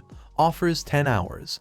And then 20. Amasra, on the other hand, reminds the spirit that he said that he has an enhanced form, and asks how much Xeniculus needs to be paid to accept it. Xeniculus, against the background of falling gold coins, takes a sitting pose in the air, folding his legs into a frog pose, reports that if at full strength, then 1,000,000 yen. Amasra Shu is shocked. He pulls himself together, because to defeat the Dark Elf, he needs to use everything he can. Amasra realizes that she will not be able to defeat him if she does not fight at full strength. Amasra Shu agrees to such conditions and, confidently clenching his fist, tells Xeniculus that he will pay him 1,000,000, and asks him to show what he is capable of. The spirit is shocked and asks the owner if he is serious. Amasra Shu is not embarrassed, informs him that lately he has had extra money, so everything is fine. Amasra Shu says that, besides, he has already said that he trusts Xeniculus. There is an atmosphere of peace around them. The spirit did not expect this. Xeniculus' eyes sparkle for a moment, and in a serious voice he tells the owner that this is the first time he has met a man like him. And then, abruptly, he hits Amasra on the shoulder and remembers that everyone else was whining that it was expensive. Xeniculus says that he is still very glad that Amasra Shu trusts him. The spirit takes an open pose with his arms and legs apart and declares that now he will show Amasra Shu the true strength of the spirit of rank A, and says that the owner will not regret it later. Air whirlwinds fly around the spirit. Amasra covers her face with her hand, and when she opens her eyes, she sees a new form of Xeniculus, a human form. gray hair up to the same pointed ears, black fingernails, a black suit, a gray shirt and a frill. There are still fangs on his face, the same gold earrings on his ears. Amasra Shu opens her eyes and mouth in shock, does not understand who else is this. Pink peonies are flying around Xeniculus. He points to his face in a proud gesture and asks the gentleman if he is surprised. Amasra notices that his manner of speech has also changed. The gentleman asks who he is now, if he is a vampire. The spirit tells that once upon a time God cursed him, turning him into an ugly animal, and he is actually not a vampire, but an angel. The spirit corrects himself, believing that he is now a fallen angel. Huge wings with black feathers are spreading behind his back. The spirit puts them together, shining with joy and pride. Amasra reluctantly says to himself that he is cool. Xeniculus sharply brings his sparkling face closer to Shu, asks the gentleman what is wrong, why he turned pale all over. Amasra Shu yells that he is too close. Amasra Shu puts her hand in front of her, passes by the tragic story of Xeniculus, asking for confirmation whether the enhanced form does not end with a pretty face. The spirit says that this is natural and that is a thank you for the opportunity to take the old form. He will show Amasra Shu his true strength. He calls out loud a powerful spell. The power over darkness is the hidden power that controls the world. The power that allows you to change reality with your own hands. Dark magic thickens around the spirit, his eye burns, and he applies the skill of search, teleportation and spatial blade in an instant. He disappears. Only black feathers fly in his place. Amasra does not understand what happened. Calls Xeniculus, shouting that he should not leave him alone. Then the scoreboard about the level increase appears. Amasra looks at them, lifting her head up. He remembers that he has already 85th level, and now he has raised 3 levels at once. Xeniculus reappears next to his master, announcing his return. With a joyful smile, he informs Amasra that he has destroyed all the monsters, starting from this and ending with the 5th floor, every single one. Amasra Shu stands with her arms hanging down in surprise. He doubtfully asks the spirit how he did it. Xeniculus explains that the search allows him to detect all monsters, the teleport helps him move, and the spatial blade deals damage. The spirit remembers that there were other seekers in this dungeon, but assures that he did not touch any of them. Amasra's face takes on a complicated appearance. He explains to Xeniculus that it is against the rules to kill monsters that other seekers have fought. Amasra Shu says that in addition, this way he will not be able to collect loot from killed monsters and shoot videos that bring him money. Xeniculus' face is filled with horror. He awkwardly lowers his head. Amasra faded away from this, not expecting such a reaction. Again notices that even his character has changed. The gentleman tells the spirit to just be more attentive next time, noticing that he was very cool. Xeniculus' face immediately lights up with a smile and joy for praise. He knows for sure Xeniculus is a strong ally. Xeniculus joyfully holds his hands on the shoulders of the owner and asks him what they will do. Amasra Shu adds to himself that he is also accommodating. Evil Lion loudly resents why Amasra Shu didn't tell her that he founded the guild. Amasra did not expect such pressure. He tells her that he was going to announce it officially, but Evil Lion still indignantly explains to him that it's too late for that. Sato Shinji bursts into them in a panic in search of Director Shu.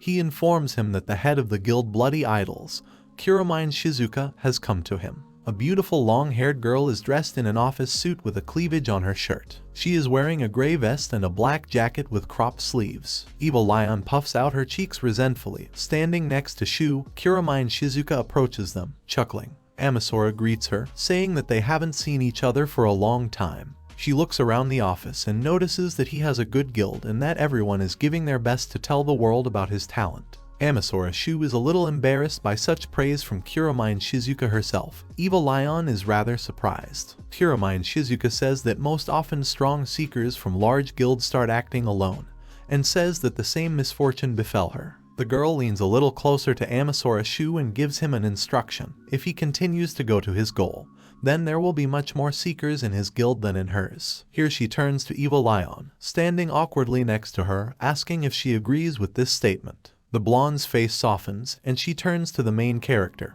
who has been sitting at his desk all this time, with a request to join his guild. Her eyes sparkle with hope. She is full of confidence, reports that since then she has raised her level, and learned to control the divine beast. Amasra looks at Kuramine Shizuka, asking if Shizuka didn't invite her to her guild. The girl straightens her hair and says that Evil Lion refused to join. Amasra Shu turns to Eva, asking if this is exactly what suits her, because she has one of the strongest combat classes. He tells her that he is sure that now she will be accepted into any guild with open arms. Eve's face darkened, remembering a picture from her past. She said that when she first summoned the divine beast, her power got out of control, and her mom got hurt. Evil Lion continues her story that mom never blamed her for this, but she no longer wants anyone to get hurt and for her powers again, and that's why she became a seeker. She remembers sitting at her laptop watching Shu's video, and says that at first she was scared, but when she came across the video, she gradually began to raise her level. Then she remembers the huge white snake, and says that during the expedition she was able to take control of the divine beast thanks to him.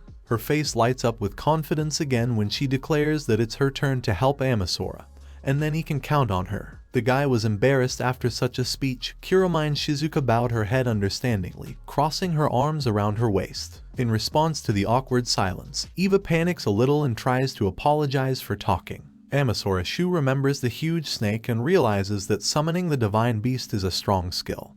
He decides that he does not need to check Evil Lion with the skill. He already sees that she is a good person. The hero stretches out his hand and asks to love and favor, to which the girl reciprocates, joyfully shaking his hand. Amasra Shu concludes that there is one more person in their guild. The next day, Shu, sitting in his vast office, comes to the question whether the room is too big for him alone. Sekura Shimizu turns her head and declares that the office should correspond to the status, to which Amasra says that he runs around the dungeons, recording videos, and is almost never in the office. Sekura Shimizu suddenly remembers something, and turning to Director Shu, asks him to stay in the office today. Shu, of course, asks why, to which he receives an answer that 2 candidates for joining the guild should come to them today. Amasra Shu falls into anticipation, remembering that first Evil Lion joined them, and now 2 more will come. Stars sparkle in his eyes. Sekura Shimizu informs him that she has already conducted an interview, but the final decision remains with Shu. There is a knock on the door, to which Sekura Shimizu says that it must be them. The door opens. A guy with a sword in a scabbard and a short girl with black hair gathered in 2 ponytails on her shoulders, with a magic staff in her hands, enter the office. The screen informs that the guy with the blonde hair combed to the left under the bandage is called Kuromachi Aikido. His class is a fire swordsman. And the pretty girl's name is Hamamura Yakairu, and her class is a healer. Amasra is glad to see them, but in his head he notices that they are 18 years old. The hero tells them both about a pleasant acquaintance and introduces himself as the head of the guild named Amasra. Suddenly, Aikido interrupts him with loud admiration, asking if he is the same Shu. He says that he is glad to meet and decided to join this guild because he saw his video. He praises the quality of the video, and says that Amasra Shu certainly helped him. Yakairu quietly says that it's nice to meet her, embarrassed, also praises his video with the words that if it weren't for them, she would never have decided to become a seeker. Amasra Shu blurs with compliments, noticing that these are his fans. Sato Shinji quietly looks out from behind the door, giving Amasra Shu a smile. Amasra notices him and sees that it seems Sato Shinji is also happy about this. He is elated that they have succeeded. Amasra thanks the newly arrived guys and tells them that he is very happy that they really needed his videos. But he believes that their own efforts played the main role, and they were able to go so far and become adventurers only thanks to their own strength. Aikido and Yakairu listen to his speech with surprise. Amasra Shu awkwardly removes his hand behind his head and lowers his head in a bow, saying that he is terribly weak as a seeker, so he counts on their help. The guys are delighted and charmed. Aikido notices aloud how modest their head is and that it's so adult. He compliments Shu again, saying that he is very cool. Amasra Shu is embarrassed, and Aikido declares that their head is the best. Sekura Shimizu is watching everything that is happening and, giggling, believes that they are accepted. Suddenly Amasra realizes that if you take Eve, then there are already 3 seekers in his guild, and thinks why not try it. Amasra Shu addresses the guys, asking if they are free now. Aikido responds and notices how Amasra Shu calls immediately to the point. Amasra informs them that she wants to go to the dungeon and raise their levels. In his head, Amasra Shu thinks it's time to learn how the principle of raising the level works. Xenolicus with a huge bald head and outstretched hands asks the owner how much they will work today. Aikido raises his sword at Xenolicus with a flourish and tells him not to approach him, calling him a dirty monster. Behind them are Yakairu and Amasra Shu in complete shock. Xenolicus himself doesn't understand anything either. Here Amasra Shu intervenes and tells Aikido to wait. He says it's their friend, or rather it's his spirit. Zeniculus is holding on and trembling all over with fright. He almost has tears coming. Akito is surprised by this information. To raise the level of these two, he decided to take them to a dungeon in Shinjuku. Enemy dungeons are opening. Once he had such an opportunity, he decided to invite Evil Lion, so the four of them, consisting of Yakiru, Akito, Evil Lion and Amasra Shu, went there. In enhanced mode, Zeniculus is too strong and requires a lot of money, so he would like to increase the number of allies and, if possible, increase their levels. He wants to pump these two up a lot so that he can then clear the dungeon as a group, so he needed to check something. They come in and see several monsters in a horrible slimy form. Amasra Shu asks Akito if he can borrow his sword. He first looks at his sword, and then holds it out, saying that he can without any problems. Amasra Shu takes this sword and defiantly cuts one of the monsters. The physical shell of the monster disappears. Amasra Shu turns to Akito and asks if he has received experience points. He replies that he has not. Amasra Shu in her head makes the first conclusion that experience points are not awarded to the owner of the weapon if he has not defeated the monster. Here Amasra Shu slightly touches her hand with the blade of the sword, saying that they are moving on. Blood flows from his wrist. He asks Yakiru if she can cure him. She answers from surprise with hesitations that she can. Evil Lion and Akito are watching them in a misunderstanding. Yakiru conjures healing with his weapon while being near Shu. He stands with his wounded arm outstretched. Amasra Shu sees that the wound on his arm is beginning to heal. He waves his hand and asks Yakiru if she has received experience. She replies that she has. The second conclusion is that, however, he knew for a long time that this is how it works. Healers gain experience points if the person they healed kills the monster. Amasra Shu looks at the sword and asks Akito, because the fire charm only works for 10 seconds.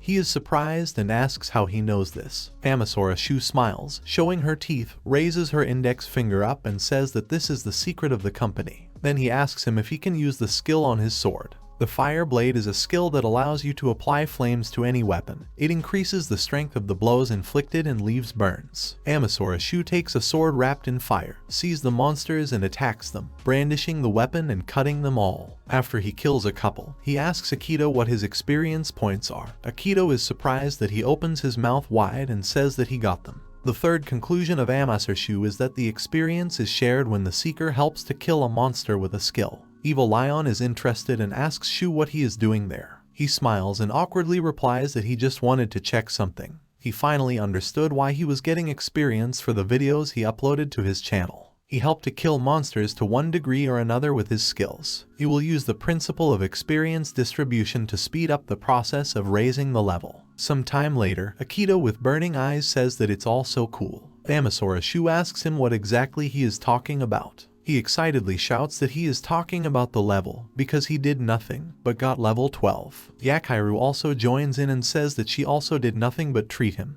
but raised the 10th level. Amasra Shu tells them to relax, because they helped him in battle with their skills. Akito diligently massages Shu. Evil Lion smiles awkwardly and says, addressing Shu, that they usually raise the level when they fight monsters themselves. He may have developed this worldview because he was leveling up with videos, but he wanted Akito to level up by enchanting the Zeniculus and Eve blades, and Yakiru gained experience by healing their wounds. Akito says he didn't know that raising levels could be so much fun. Yakiru agrees and says that he is right, and that at first she had a very difficult time. Amasra Shu's head goes down after a certain silence.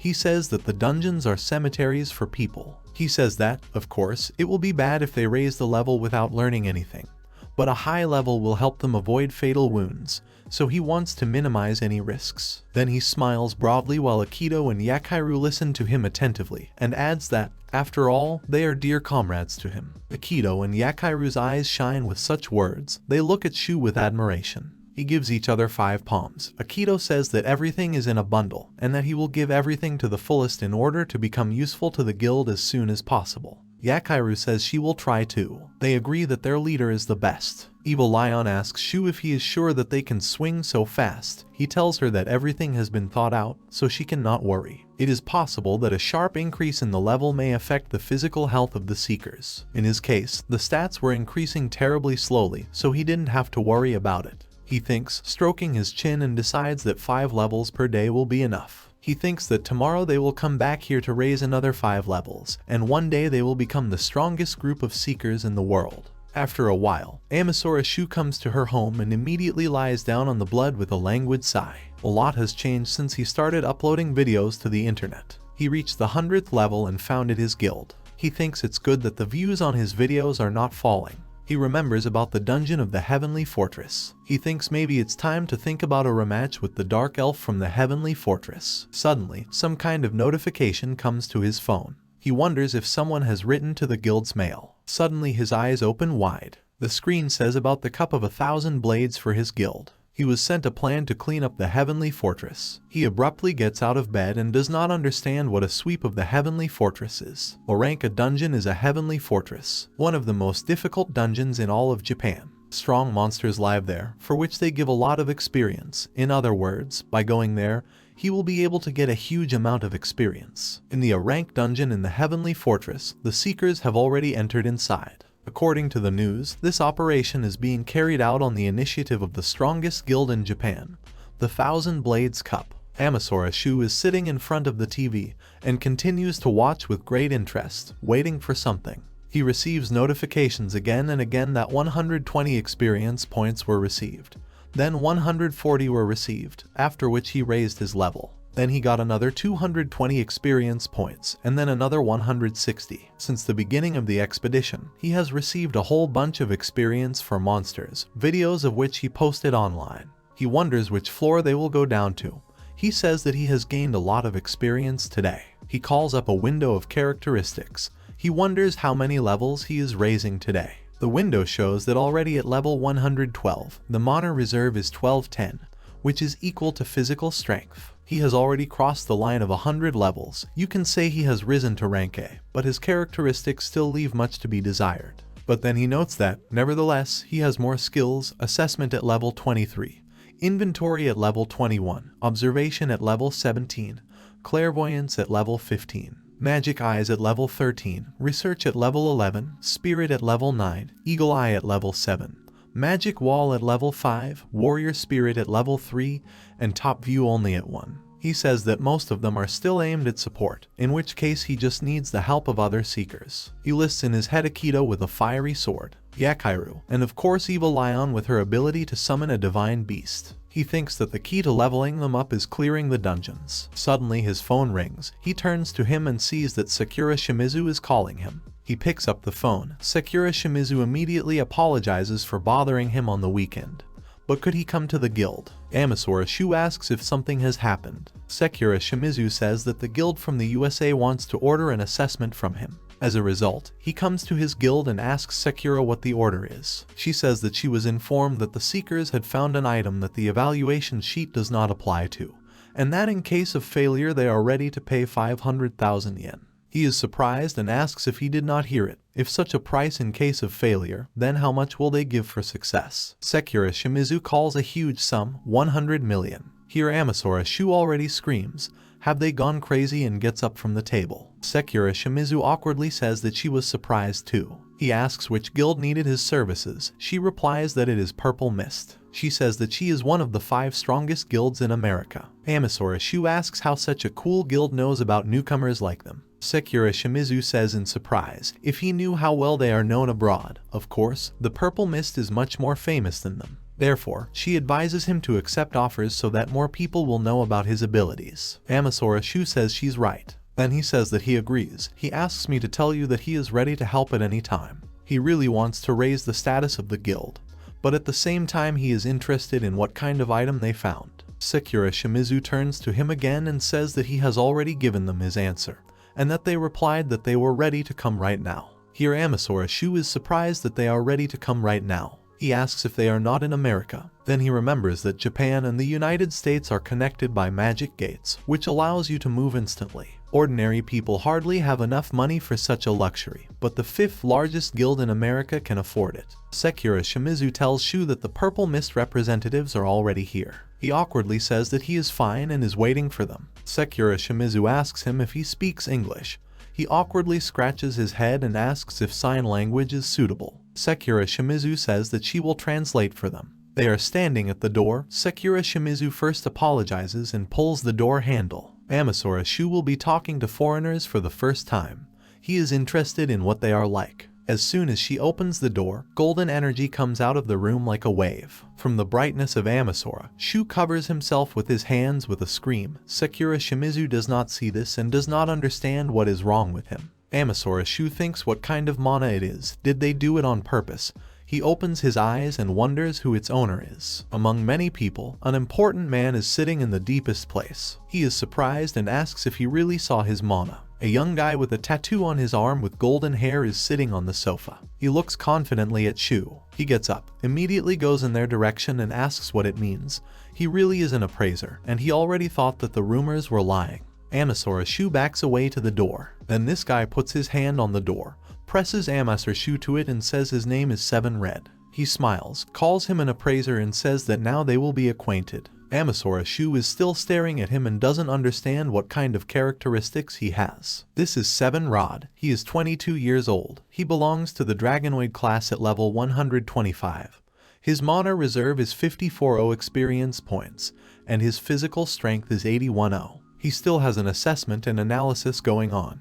He understands that he is a rank seeker, just like Kuramine Shizuka, but the amount and density of his mana is simply incredible. Seven Red pulls away from him, straightens up and stands with his hand in the pocket of his black suit. He sees this red in front of him, and behind him his golden mana is just burning with fire. He wonders what kind of monster it is. Amasra Shu freezes in place and does not understand who this monster is. A lot of information comes out in his head. He thinks that not only does he have excellent characteristics, he decides to look at his skills. He says out loud that he is a Dragonoid. Red is surprised and says that he can even say that. He snuggles up to him again and asks what else he sees. Let him take a good look at him. Amasra Shu panics, pressed against the door. He can't collect his thoughts for a long time and only says inarticulate words. Someone from the newcomers is calling Seven. He scolds him and asks what he is doing. Let him not be rude to a business partner. Seven Red listens and asks for forgiveness. And then she turns around and tells this man with glasses, calling him John, that Amasra Shu is really good. John sighs languidly. Sakura Shimizu asks Shu, calling him president, if he's okay. The pale one replies that he's fine. He just feels like he's been thoroughly shaken. John apologizes terribly to Shu for this. He introduces himself. His name is John Innard, and he is now the head of the Purple Mist Guild. He points to Seven Red and says that this is a Ranka seeker. Then he points to others and says that this is his lawyer and secretary, and that they are helping him. Everyone takes turns bowing as soon as they are introduced. Sakura Shimizu wanted to translate what he said to him, but then Amasra Shu holds out her hand to him, introduces herself as Amasra Shu, and says that this is his lawyer Sakura Shimizu. Amasra Shu thinks to herself, is this person not a seeker? However, most guilds have their own seekers who represent their interests. In this aspect they resemble their guild, the Art of Analysis. John says that first they want to conclude a non-disclosure agreement with them and holds out a tablet with documents. Basically, the contract says not to tell anyone about the subject that he will evaluate, and not to tell anyone the information obtained during the evaluation. John says that then they would like to get straight to the point. He asks them to look at a photo of the subject and show him some paper with colorful notes through a tablet. John says that the hieroglyphs on this parchment do not belong to any language on Earth. They have a team working on the translation, but they have no results. Amasra Shu asks them where they found this item. They reply that they found this item in the Aranka Ouroboros dungeon on the top floor. Amasra Shu thinks that he was brought from uncharted territory. He apologizes and says that he can only use the assessment directly on the subject itself. Here John gives an order to his subordinates to bring. They carry a suitcase to them and open it. Inside lies this manuscript, preserved in a glass case. He picks up this huge glass from objects and thinks that it is so well protected. He believes that it is really an artifact from a dungeon of Ranka here. A slap on the table is pronounced sharply. Seven gets up and asks him, leaning towards him, if he knows why he is here. He immediately answers his own question, saying that he is here to stop him if he tries to destroy him, so he is already menacingly telling him not to plot anything strange. The frightened Amasra Shu laughs nervously and stammers that he would never. Then he gets ready and says it's time for an assessment. Suddenly his eyes open wide. He begins to say that this subject. He stops. Sakura Shimizu asks him if something is wrong. Suddenly, tears began to flow from Amasra Shu's eyes. They are dripping on this object. Seven gets up from his seat and asks what is it. Sakura Shimizu panics and asks him if he's okay. Here Amasra Shu wipes her tears, asks for forgiveness and says that nothing happened. He announces that he has finished the assessment. John is happy about it. Amasra Shu begins to say that this item is a recipe for a panacea for all diseases and injuries, that it is a recipe for an elixir. All raw materials mainly consist of blood, dark elf, giant, leviathan, moon tiger, saber sigma, zero medusa. He thinks that, apparently, to make it, it is necessary to use the blood of all these species. Except for the dark elf, he has not heard of other types of monsters. Then Seven remembers Leviathan and lets out a laugh. Then one of the guests is outraged by his behavior. John interrupts and says that everything is fine, so let Seven talk. He says that they returned alive after meeting the monster on the very last floor of the Ouroboros dungeon. In other words, it was the boss. He says it was a sea serpent that deserves the name Leviathan. That's all they know from Seven's words. He also adds that he is the only one who defeated him. Seven is sitting contentedly. Amasra Shu looks at him and thinks that he is really so strong. In that case he is. Amasra Shu clenches her fist with these thoughts. John says that the recipe for such an elixir is a worthy reward for a rank dungeon. It would be problematic to collect the ingredients, but knowing the composition is already enough. He says, referring to Shu, that they would like to continue their cooperation with him. He waves his hand, giving an order to the other. He says that now he has to accept the promised reward. A huge suitcase filled with banknotes of money is brought to them. Here Amasra Shu says that this is not necessary. Then Sakura Shimizu is surprised that she is already screaming in bewilderment. They all froze, waiting for what he would say. Amasra Shu says he wants to borrow Seven instead. Seven starts to get angry. John gets up from his seat and asks Shu what he wants at all. Amasra Shu immediately explains that there is a dark elf in the Sky Fortress dungeon that he wants to defeat, so he will need Seven's help. He thinks in his head that Xeniculus, Evil Lion, Seven Red, Kuramine Shizuka, if they are with him, then he will be able to defeat the dark elf. Amasra Shu says that once they defeat the dark elf, he will donate his blood to their guild. If Seven agrees to cooperate, then even though it will be a joint sortie, he will be considered the first to defeat him. Sakura Shimizu continues to watch and listen to Shu in disbelief. There is silence. Seven starts laughing, then gets up, leans close to Amasra Shu and asks if he is not thinking about something amazing. He informs that he does not mind cooperating. John gets angry again and yells at him, saying that he is being selfish again. Seven raises her hands and, ignoring his words, only agrees with him. Seven tells John that Amasra Shu is a real appraiser, a rare class that cannot be replaced by anyone, so they better earn their favor. John thinks about it and wanted to say something, but then Amasra Shu says that 4 people died. Everyone turns sharply at him. Amasra Shu goes on to say that the dark elf nailed them like insects. Among them were those who first recognized him as a seeker. He clenches his fist and says he wants revenge. He bows and asks them to lend him their power. Seven looks away and seems to scratch his head. John sighs heavily and says that he understands him, then assures that until that day he, Seven, and Purple Mist will help them. Evil Lion runs to Amasra Shu in a pink dress and asks her to forgive her for being late. Amasra Shu says that he came early. There are still 10 minutes before the appointed time. Amasra Shu stares at Evil Lion as she adjusts her bangs. He thinks her casual clothes are so fashionable. Here Evil Lion clears her throat and asks him where they are going today. Amasra Shu apologizes to her and says he hasn't told her about it yet. He begins the story. As a result, they end up in the hospital, which surprises Evil Lion. Amasra Shu says she wants her to meet someone. Evil Lion is disappointed because she began to realize that this is not a date. She blushes, and Amasra Shu does not understand why she behaves like this. Evil Lion thinks to herself how uncomfortable she is. She asks him if this person has been admitted to this hospital. He sadly replies that it is. Continuous sounds are heard again, telling about the heartbeat. This is Yotsuba Kid, the girl who lies unconscious in this ward. Amasra Shu says that this is his girlfriend who has not woken up for 3 years. They enter the ward. He remembers the monster attack 3 years ago. Monsters broke out of the dungeon, killing many people. He was in town that day. People are running in panic wherever they look. They're all wounded and covered in blood. Monsters from different species continue to chase and kill. He remembers how he found himself in front of a huge tiger that was preparing its claws for Shu, who lies helplessly right in front of him. He pulls out his claws and points his huge paw towards Shu.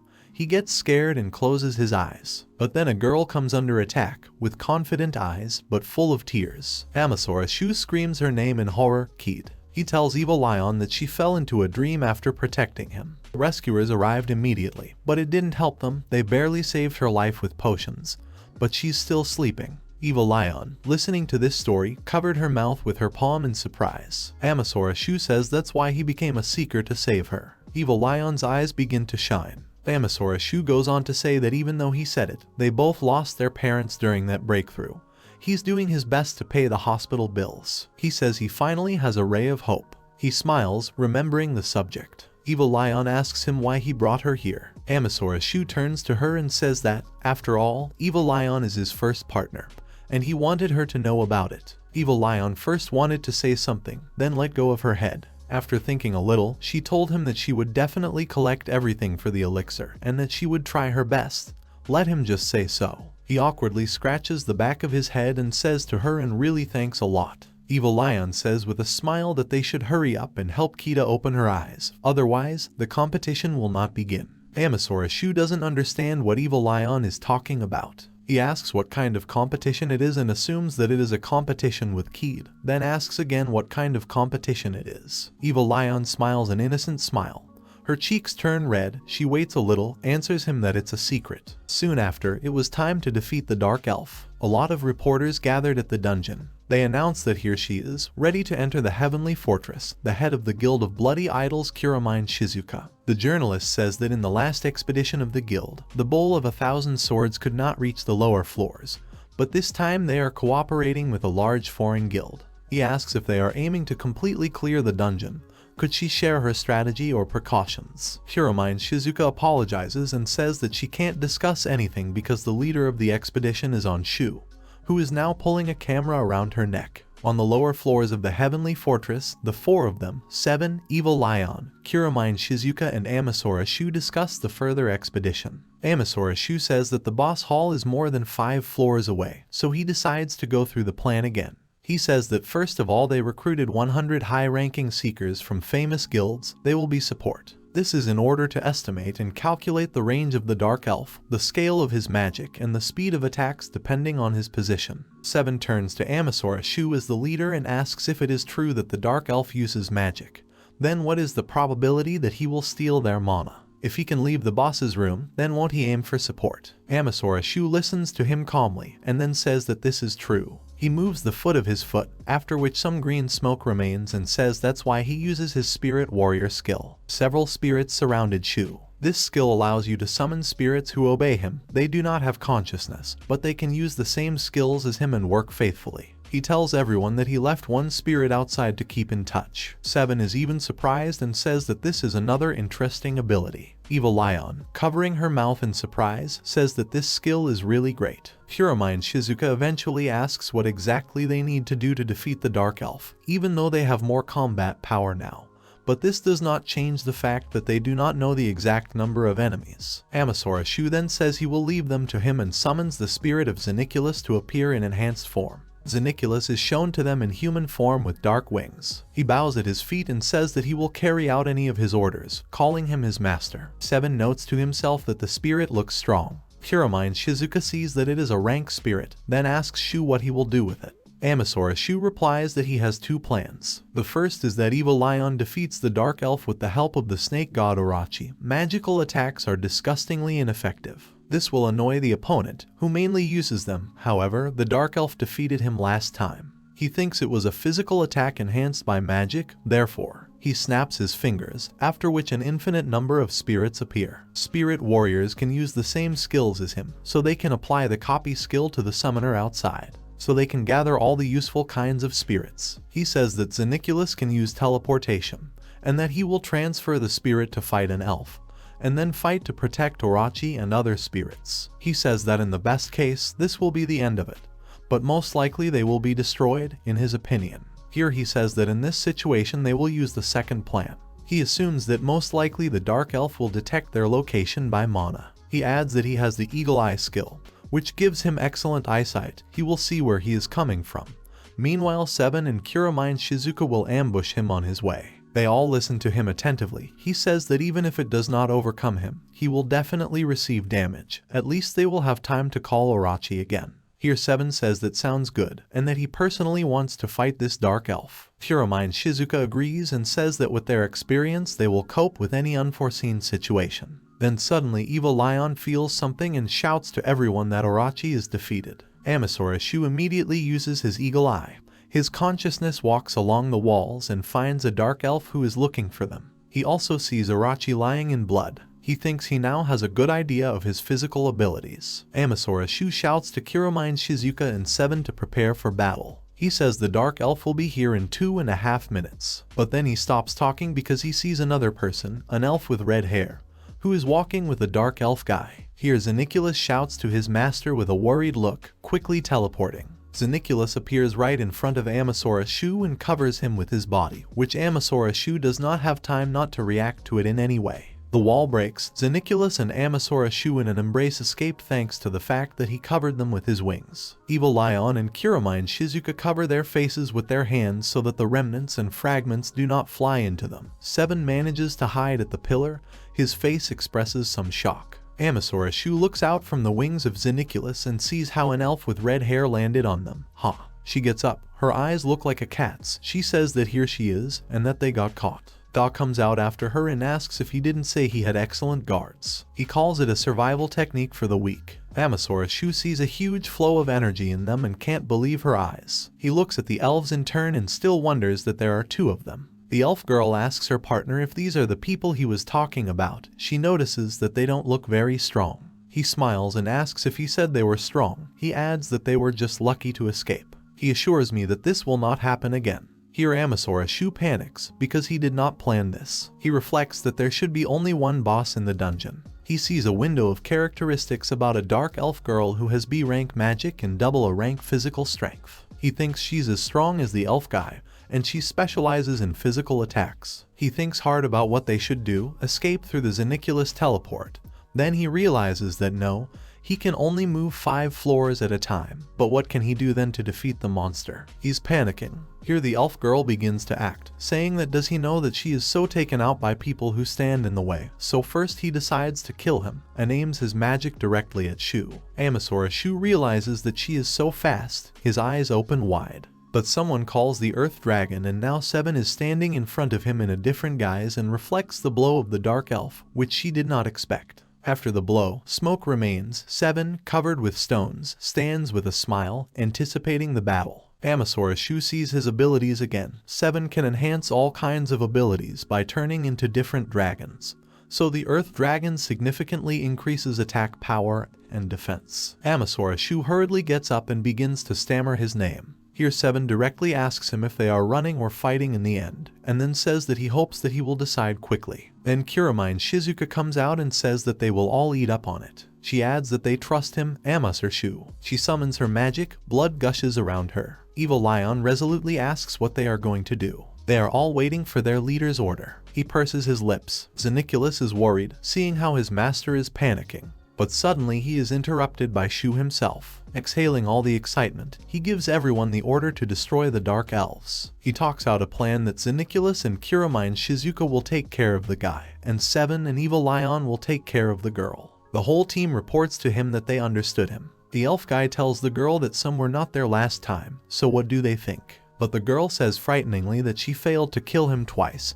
She is furious, it all really pisses her off. Da puts her hand on Ha's shoulder and says that he just has good guards, so he offers her with a smile to start already. He assures me that the 2 of them will kill everyone. Amasra Shu's eye immediately fixes everything. He shouts to Xeniculus that the elf is using a high-rank fire spell, so he orders him to teleport. Xeniculus rises above the guys, envelops them with its black and large wings. After that, they move at high speed to another area. The elf says that his abilities are still a disaster, a hindrance for them. He thinks that they are getting better. Amasra Shu tells Seven to protect Evil Lion until they summon the Orochi again, and that they should try to separate them, because they can't do anything against team attacks. Seven briefly replies that he understood and begins to attack again with confidence. He hits them with his heavy fist, but the 2 of them manage to jump off the ground and get away from the blow. The elf asks if he really thinks he can keep him at a distance. He looks at them furiously and says that's why they hate people, because they don't understand the natural hierarchy. He uses physical strength, amplifying it with magic that the veins swell on his leg, after which he swings it and attacks Seven. He defends himself from the blow by putting his stone hands in front of him.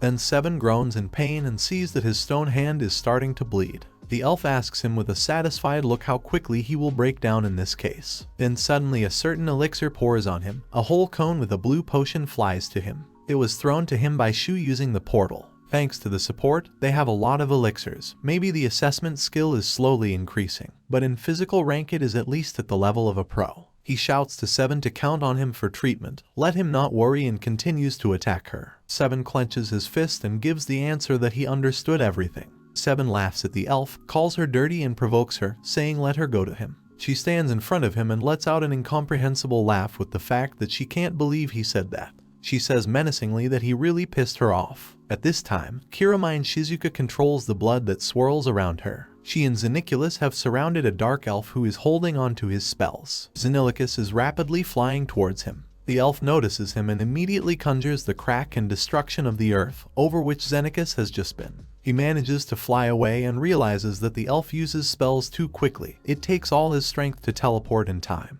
and a strong defense, against which even Kiramine Shizuka can do nothing. At this time, Amasra Shu reflects and comes to the conclusion that, to be honest, everything looks bad. First of all, the gap in strength, their attacks on them do not work, and everything only worsens. One glance is enough, they will definitely lose in the battle for endurance. He wonders if he has managed to convince them of this. Here Amasra Shu shouts to Xeniculus to move everyone except him to another floor. Here Amasra Shu uses her dragonoid copying skill. He takes a deep breath and lets the flame out of his mouth. The elves turn around and don't understand what kind of pressure it is. Amasra Shu thinks that this is a supersonic wave of a wide range. Without a teleporter they will not evade it. Amasra Shu uses the dragon's breath, the flame of which flies in huge waves towards the elves. They panic. The elf reacts and immediately sets up multiple barriers. He shouts Ha to get behind him. But then he falls silent, because he sees that this flame is capable of destroying all his barriers that he managed to conjure. The elf's eyes open wide. After this everything breaks to pieces. Pieces of stones and earth fly in different directions. After a long silence, drops can be heard falling loudly on the floor. Blood. Elf Da opens his eyes. He is unharmed and unharmed. He sees Ha standing in front of him. She is missing one arm. Her whole body is burned and covered with a black shell. The smoke and dust dissipates, blood flows from it. Elf and elf have always been together. They gave each other names, Ha and Da. It was the only thing they had, but it was enough. Blood gushes from Ha's mouth. She falls to the ground, bleeding. Da looks at her in disbelief. Amasra Shu calculates in her head that there is already one. In this state they will not be able to fight, so now the course of the battle will change. Then those four of his colleagues reappear. Xeniculus excitedly shouts to his master and asks him never to act alone again, because he knows that he cannot resist his orders. He shakes Amasra Shu and asks if he is hurt. Amasra Shu smiles awkwardly and doesn't know what to say to him. Here Seven asks Shu, who is pushing Xeniculus, what he did. He replies that he used the skill of copying their abilities. Seven Red's most powerful attack is the dragon's breath. The distinctive feature of the attack is sound. It has such a large range that it can cover the entire floor. He had accumulated enough mana to break through the Dark Elves' defenses, and he didn't tell anyone about it so that the elves would think they could survive it. Amasra Shu scratches the back of his head, awkwardly apologizes and says that he could not risk it, because suddenly someone would give out a plan by their behavior. Kiramine Shizuka removes her hair from her shoulders and says that she would like to pay attention to many things, but now they need to focus on the battle, because there is still one elf here. Da is sitting with her arms around Ha, who is barely breathing and can't move. He asks her why she closed it, if she remembers that he is responsible for protection. The elf girl asks him for forgiveness and barely answers with hesitations that she was going to. She assumes that she must be disgusting to him because she behaved like a human. Then Da starts to get really angry. He cuts off and says that as if they have something in common with these dirty people. He raises his head and asks them if there is no end to their stupidity. If they killed them, they would continue to enjoy their world. He states that they came to the dungeon only to kill them, and that they say it's for resources or civilization, but really only to satisfy their desires, in his opinion. Here Kiramine Shizuka's heel knocks, and she tells him to shut up. She says that the monsters that broke out of the dungeons took a lot of lives. Then she adds that he also killed 4 of her comrades, and that she is here for them. The elf gets up and says that this means that they are in the same boat, and that there is no reason to fight anymore. They kill each other because they interfere with each other. Ha and he hate them with all their soul, but he asks to be allowed to warn them that if they kill him, then humanity will have no future. They freeze. Amasra Shu asks what kind of nonsense he is talking. The elf says he killed them for their own good, they stopped them, no matter how stupid they acted. The elf looks at the elf again and asks her if she is ready. She almost unconscious answers him that she is ready. They hold hands. Da tells her that he loves her. Here Amasra Shu begins to feel something. He immediately shouts at the guys to attack them with all their might, because everything will be terrible if you let them do it. They all attack them at once, but then a light comes on, so bright that it blinds the eyes. Amasra Shu does not understand what this amount of mana is. The assessment did not show him where it comes from. He thinks that he should be careful. He needs to rethink everything and come up with a new plan.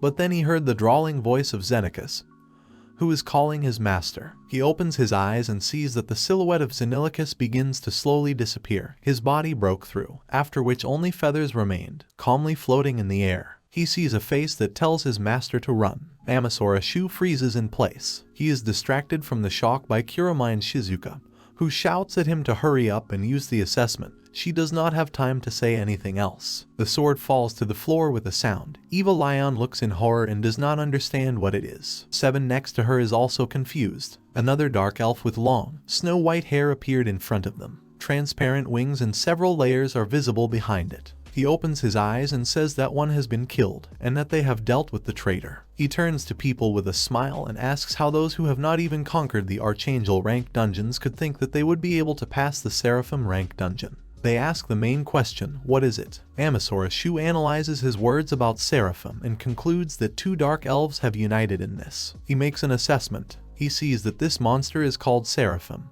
who has a rank, both magic and physical strength. He just doesn't understand why. His thoughts are interrupted by Seven, who asks him what the assessment is. He hesitantly says that he does not see. Here Seraphim himself answers that it is not worth being so surprised. Whether he did not explain earlier that magic does not work on the gods, it is obvious that his abilities will not work on him, because he is a divine creature. He asks him if he understands the difference between them, if he realized how helpless and arrogant he is, and soon, Seraphim will show him the difference in their powers. He raises his hand up, on which a magic circle is outlined. He calls for divine hands. After the summoning, a sword drenched in gold appears in his hand, based on blue stones. Amasra Shu realizes that he is targeting him. He assumes that he can still use the observation skill, but he needs time to dodge. Here Seraphim attacks Shu with a sword. The blow passes right a millimeter from his face, but blood is still spilled. Seven's severed arm fell to the floor. Seven is standing in front of Amasra Shu without a hand.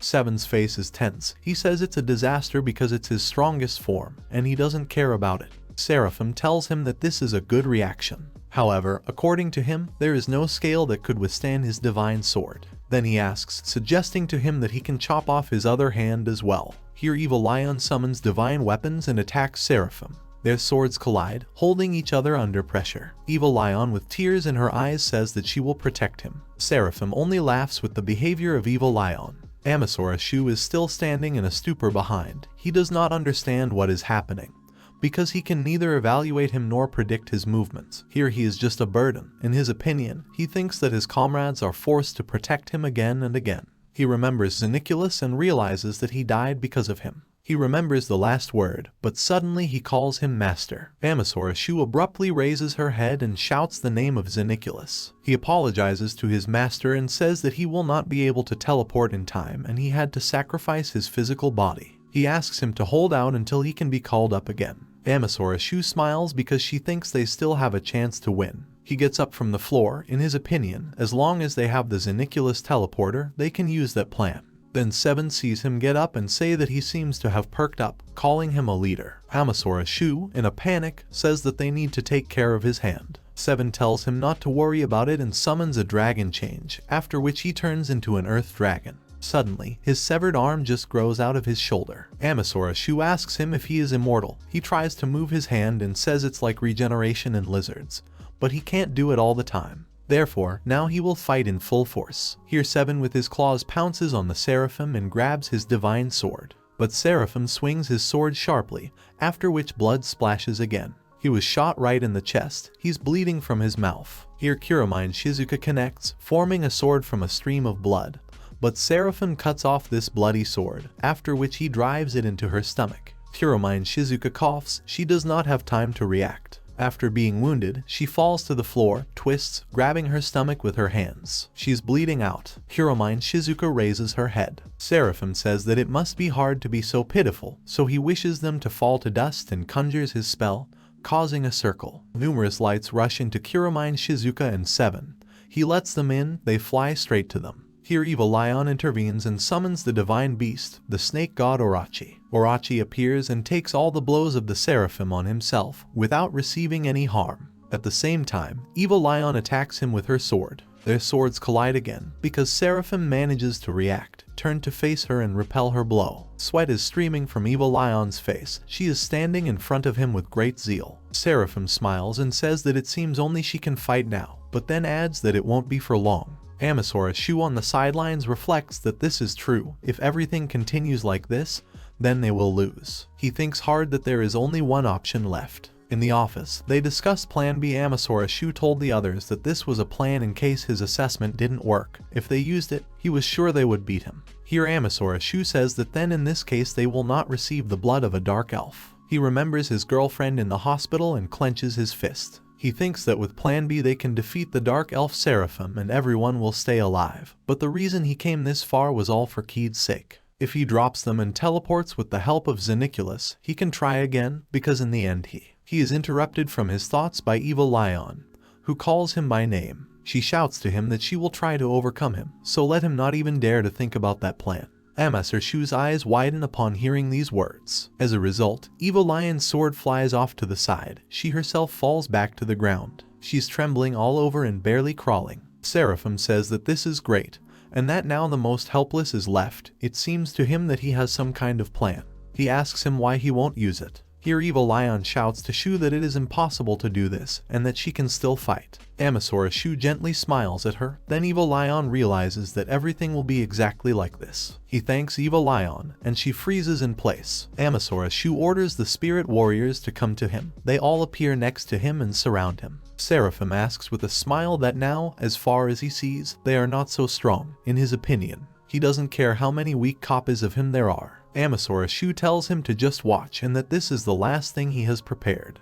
Amasra Shu tells Seraphim to just watch and that this is the last thing he has prepared. There are many warrior spirits swirling around Amasra Shu. He calls the vault and puts his hand in there. At the same time, all his other spirit counterparts also use this storage. Spirit warriors can use the same skills as him. At the moment, the volume of his storage is equivalent to an entire stadium, and therefore he placed modern weapons there. Huge tanks, fighters, and planes come out of the portals. Seraphim is surprised by modern weapons. Amasra Shu thinks that it is usually useless in a dungeon. Magic not only surpasses it in firepower, but is also safer to use. Here Amasra Shu shouts to the Dark Elf that he will destroy the entire dungeon.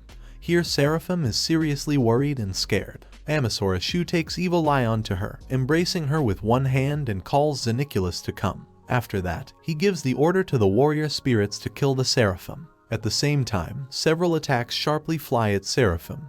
He does not have time to react, only opens his eyes wide. There is a huge explosion. All the walls are shaking. The walls are cracking and crumbling in small pieces. Xeniculus turns out to be in a different place with everyone. Seven Red holds Kuromine Shizuka by the hand. Evil Lion anxiously calls Shu, who understands this behavior of hers. His expression expresses hopelessness and sadness. He privately apologizes to his childhood friend Keed and says that, apparently, she will have to wait some more. He was born in an elven village. The village is rich in greenery. Their houses are small and cozy, built on a tree. There are small bridges between each house. Elves have snow-white skin and golden hair, but he was exactly different. His skin was black, his hair was white, and it was impossible to say for sure whether he was a man or a woman. But more importantly, he had a huge mana reserve. It's about a dark elf. He was disgusting to the other elves, and when they kicked him out of the village, they called him a dark elf. He had to wander around the world alone. After all, he was used to both discrimination and travel. Only one thing bothered him. He was sitting in a tree, covered with thin material. A fire is burning in front of him. He hugs himself and says he's lonely. Then he comes up with something, raises his head and says that he just needs to stop being one. So, using the unique magic of the Dark Elves, he divided himself into two creatures, a man and a woman. They feel that everything is fine as long as they have each other. Returning again to the dungeon, it is clear that the dark elf is pinned down by huge walls. Explosions and destruction are still going on. He lies covered in blood, pieces of the walls pierced his body. He is barely conscious and says that he cannot heal himself in time. He's breathing hard. He thinks out loud that he now understands about modern weapons. So this is the history of mankind. His voice says that they are such stupid creatures that they have called their own doom. He hopes that someday they will realize this and fall into despair. He looks up, barely raises his hand. The tank's weapon is shown out of the smoke and dust. He utters his last words that he is so lonely, after which he dies. The dungeon of the heavenly fortress is shaking and collapsing. The people outside, who are waiting for the team, are panicking and do not understand why everything is shaking. Is it really coming from the dungeon? Someone from the crowd pays attention to others and shouts that they are back. 4 of them are walking towards them, ahead of a sad and disappointed Shu. He tells everyone that he destroyed the dark elf. Kuramine, Shizuka, and 7 Red go to the tent. Amasra Shu asks the worker to cure them as soon as possible. She listens to him. A guy comes in and says it looks like the heroes are back. This is Sengyuji Tsurugi, master of the Thousand Sword Bowl Guild. Sengyuji is a master of a large guild, as well as a rank seeker. He called him because he is strong. He said he would prefer not to fight the dark elf directly, so Amasra Shu put him in charge of protecting the base. Amasra Shu lowers his head and says that he is not a hero, and that he only got in the way. Here Sengyuji takes him by the chin, which is very surprising. He says that if he was smart, he would behave more boldly in front of the crowd. He asks if he really wants to make the people who followed him regret this decision. The guy says he won because he was there. Amasra Shu's eyes widen at such suddenness. Sengyuji lowers Amasra Shu's face and tells him to have a good rest and leave the cleaning to him. Amasra Shu calls Sengyuji by name, who turns back to him. Amasra Shu says he will say just in case he escapes with the loot, then. He awkwardly justifies himself, says that yes he knows and asks him to trust him at least a little. Amasra Shu remains in thought. He thinks that this is true, now is not the time for sadness. There are many things that he should do and think about. Suddenly, someone with a terrible voice shouts that a message has arrived. Amasra Shu turns in shock towards this man. A man runs towards them, shouting that he has urgent news. He says that in the middle of the Pacific Ocean, a huge dungeon has appeared. A certain pit appears in the middle of the ocean. The water rages and flows around this new place sideways. The waves lash, forming foam. A person shouts that a giant dungeon has appeared in the middle of the Pacific Ocean, and that a huge number of monsters have escaped from there, so panic begins among people. Amasra Shu is surprised and says that this is impossible, because without warning, a breakthrough has never happened before. Sengyuji calmly asks the person to tell everything in detail. He hesitantly and with heavy breathing begins to answer that some time ago, today at 15 hours 22 minutes, a strong earthquake began. He goes on to say that after that a huge dungeon appeared, and a bunch of monsters escaped from there, among them birds, dragons, sharks. He says that all the seekers from the Asia-Pacific region have gone there, and that all the seekers ready for battle are being called upon to help in the cleanup. On TV they broadcast about this new dungeon. They show how monster sharks come out of the water. Sengyuji tells Shu that this is really crazy. He says that he mentioned that a rank seekers went there. Just think, is it really that bad? Amasra Shu thinks that even though they want to help, but now Evil Lion and the others are injured. Besides, the dungeon appeared immediately after the victory over the Dark Elf. He believes that this may be just a coincidence.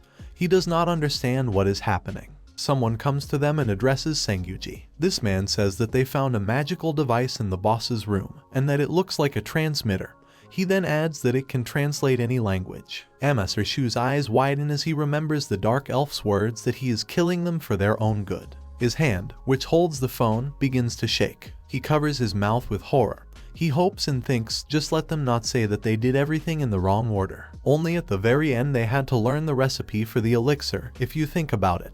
That's how dungeons work. That is, the strength of monsters gradually increases to make the seekers stronger, just like in the game. He wonders if this means that someone wanted them to clear all the A-rank dungeons and then defeat the Dark Elf. Then he thinks that his skill assessment has broken everything. With their current strength, they are unable to clear even an A-rank dungeon.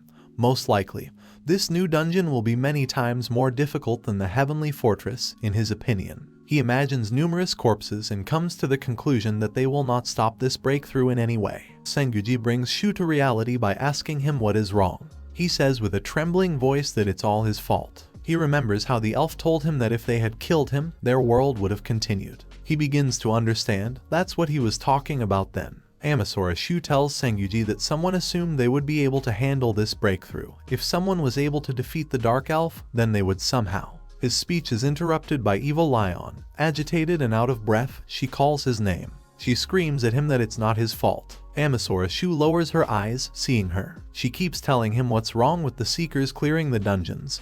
So what if they provoke this disaster? This picture is observed from the side of Senguji. Evil Lion takes Amasra Shu by the shoulders and says that it's not too late. Then 7 Red comes in and says that here he is, sad and sad again. Didn't he know that the dungeons were being cleaned in the team? Kuromine Shizuka stands next to him and says that he just feels responsible for it. She notices that this is a good leadership quality. Someone says, asking if they are all too lenient towards him. Amasra Shu looks at them in surprise, and Evil Lion with a smile. Amasra Shu pulls himself together and says that he will stop this breakthrough, so he asks them to help him with this. He asks them if they really can't understand each other, then he suggests sticking to a simple plan, after which he shouts to everyone to go ahead. At this time, a lot of warrior seekers on the ship are attacking monsters that have come out of the new dungeon. One jumps high and attacks the monster with a huge axe. The monster does not have time to do anything and is cut in half. Modern military equipment destroys birds by hitting them with rapid bullets. Amasra Shu is standing on the ship and asks if they can handle them. He adds that apparently there are no strong monsters here. Senguji says that they shoot flying monsters with 5-inch bullets from MK45, and the rank seekers take on those who are at sea or survive the shot. He says that this is a good plan of action, given the tight deadlines. Amasra Shu tells Xeniculus to move him closer to the dungeon via teleport, just to make sure. He tells the others to stay here and fight. Xeniculus comes and calls Amasra Shu a dear customer. He asks if he didn't know that he teleported him all the way here and he didn't have any mana left. Amasra Shu tells him to use the perfect form. He immediately transforms, leaving feathers around him, and thanks Amasra Shu for his cooperation. Xeniculus takes Amasra Shu and finds himself right above the dungeon. He holds him by the waist, and Amasra Shu attentively looks at what is happening. He feels a staggering amount of mana from this vortex. He doesn't understand, then why are the monsters so weak? He feels something is wrong. He penetrates even deeper with his consciousness and vision into the waters and sees the boss of this dungeon. He looks like the Lord of Waves and Water. Waves hover behind him. His ears resemble gills. He moves with the help of water. This is an old man with a beard. His face is covered with wrinkles. Amasra Shu does not understand who this is. He says that his mana reserve is equal to or even higher than that of a dark elf. And the most terrible thing that Amasra Shu realizes is that he does not see his skills. He sees that he is coming along with a huge magical tsunami. This tsunami is rapidly moving towards the ships. Then he realizes that this is a disaster. If this tsunami covers Japan, then he immediately orders Xeniculus to teleport him to a warship. They quickly appear on the ship. Amasra Shu runs to the people in a panic. Evil Lion says that this tsunami is so huge. What should they do? Amasra Shu shouts that it controls magic, and if they can apply enough force, then they will be able to neutralize it. Amasra Shu runs straight to the tip of the ship, uses her storage skill and sucks the tsunami right there. He summons the spirit warriors and gives them the order to absorb the tsunami, too. He shouts and gives the order to the others. Leon prepares, summoning modern weapons. 7 Red draws air and uses the dragon's breath. Kuromine Shizuka summons his bloody bullets. The rest of the people on the ship are surprised that they are trying to resist the tsunami. Then in that case they decide that they are using everything they have. Here Senguji regrets and says that he should not have come here. He's going to pull out the sword. He says out loud that he is a holy swordsman who will do his best. He pulls out his sword, holds it in front of him and quickly runs towards them. Amasra Shu and Evil Lion wonder if he is using divinity. At first he does not understand him, and then it comes to him that his ability is called that. He tells Shu if he knows that no matter how strong he is, it's just not possible. The tsunami still covered the ships. Amasra Shu is shaking and realizes that trouble has come. On that day, the countries on the Pacific coast suffered huge damage. The tsunami covered Japan. Houses are destroyed and flooded. Chaos reigns everywhere. The remains of some things, like shelves and cabinets, continue to float on the water. The trains derailed and also fell into disrepair. They say on TV that the east coast of Japan suffered huge damage due to the tsunami caused by the breakthrough. After the tsunami, the monsters return to the dungeon. At the moment there is no data that the monsters will return, but the country is still on alert. All this is watched by Amasra Shu with a sad expression on her face. Akito calls him the president and asks if he is watching the news about the disaster again. Yakiru approaches and says that, in her opinion, he is not responsible for this, and that he tried so hard to help the affected regions, donated money. Isn't that enough? Akito, with a supportive intonation, says that there is no certainty that this happened because of the victory over the Dark Elf, and if someone tries to blame him, he will beat them. After these words, he shows his fist. Amasra Shu looks up and smiles. He thanks them. The breakthrough caused huge damage not only to Japan, but also to nearby countries. Xeniculus miraculously managed to teleport all the Seekers from the ship in time, having spent all the magic on it.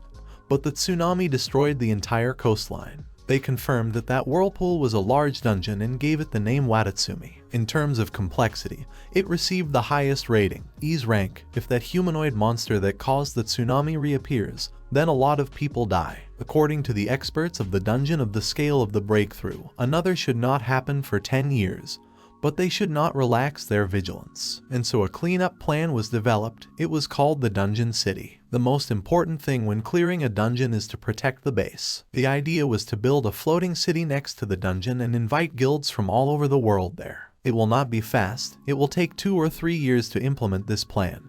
And before that they should become stronger, according to Shu. There are talents that only his assessment can find. He will use it to fully discover the potential of the Seekers. On the same day, a video was posted on the channel of President Amasra Shu, that is, on the channel of the Art of Analysis. The video was called The Conquest of the Dark Elf. It got more views than the rest of the videos. There were a lot of questions. Among them, is it true that Watatsumi appeared immediately after defeating the Dark Elf? Or does this mean that the breakthrough was a mistake of the head of the guild? There were other comments that the Dark Elf was reasonable. Was it impossible to agree? Someone says that the time coincides, but it is impossible to know for sure. Someone blames him and says that everyone is thinking about the affected territories, and that now is not the right time to upload a video. Someone writes that the information is important, that he heard that the head of the guild personally went to the tsunami and reduced its power. Another writes that if it was his fault, and he immediately went there, then his rating increased from 100 to 50. Someone says that there is no reason that these two events are connected. Someone does not understand, because they can't see the future. Isn't it self-evident that the Seekers are clearing the dungeons? Sekura Shimizu sees these comments and says that it seems that the number of votes for and against the president is approximately equal. He says that some Seekers support the president, but still. Sato tells her that he tried several times to dissuade him from posting this video, but he didn't listen to him and said he would post it anyway. Then he adds that after all, Amasra Shu has a lot of fans who support him. Besides, his job is to edit the video as best as possible so as not to spoil the reputation of the president. He will not allow himself to be offended. Sekura Shimizu smiles at his words. Then she remembers something and says that she almost forgot that the deadline is today. Sato doesn't understand what she's talking about. Sekura Shimizu says that recently they had a lot of people who wanted to join their guild. She adds that it would take too long to interview everyone, so they sent out applications to the recruitment department and decided that the president would evaluate them in turn. He opens his phone and is surprised because he sees 1021 unread messages. She immediately runs, shouting to the president. Amasra Shu tiredly and without strength put his head on his desk. He has circles under his eyes. Sekura Shimizu brings him a cup of coffee and tells him that he did a good job. He barely says that it was such a busy 2 days. They simplified the interview process as much as possible. He just evaluated them and checked if they passed the requirements. But there were so many people, they checked several dozen until they found their new talent. He hands the tablet to Sekura and asks her to call these people as soon as possible. She looks and asks if he really wants to hire them. He confidently answers that he wants and that they need them. He decided to hire 3, but their classes. They face 3 completely different people, 2 guys and 1 girl. Amasra Shu tells them that he is glad to see them. He asks them to introduce themselves. The guy in the raincoat and glasses says that he is Utori Hakuma and that he is an alchemist, worked in the rear in the Gildan rank. The girl with pink hair says that her name is Arakawa Mika and that she is a sculptor, was the leader of the B rank team in the A rank guild. The third, unsure of himself, a guy with hesitation says that his name is Mainji Shiguren and that his class is a blacksmith. His cheeks turn red. He worked in the guild with rank. Hakuma and Mika are surprised and ask what he was doing there in the guild with rank. He answers awkwardly, scratching his head that he was making weapons out of stone and other materials, but he was fired almost immediately. Hakuma turns away and laughs, asking for forgiveness. Mika also laughs, asking that with stone weapons, probably only slime could be fought against. Gurren clenches his teeth at this reaction. Amasra Shu notices this and intervenes. He says he wants to start by assigning features. He tells Manjishi that he will command this group. Manjishi freezes in shock at this news. Amasra Shu clarifies that, it turns out, he is in the position of leader. He asks him again, can't believe if he misheard. Gurren hears rude words about being fired. His face is shrouded in fear and sadness. The employer apologizes and says that he knows that he was just hired recently, but such a small guild as theirs does not have the finances to carry unnecessary cargo. Gurren couldn't even bring himself to ask the reason. His class is a blacksmith, as the name says. He gives the ability to make equipment, but he can only make weapons from stone, and such weapons are useless in the dungeon. He is sitting on the street and thinks that he has been fired again, so he needs to find another guild. He hopes that there will be a place where he can be hired. He comes across an ad for the Art of Analysis Guild and sees that it is recruiting new seekers. There it is written in detail about the set, schedule, and location. He thinks that maybe they will accept him. He wonders if he can pass the test, just for fun, after which he laughs nervously. And here he stands with Hakumi and Mika. The girl also can't believe it and asks again, does Amasra Shu appoint a blacksmith as the leader of the team? She is indignant and starts shouting, what does this mean? Because she just said that she was the leader in a ranked guild.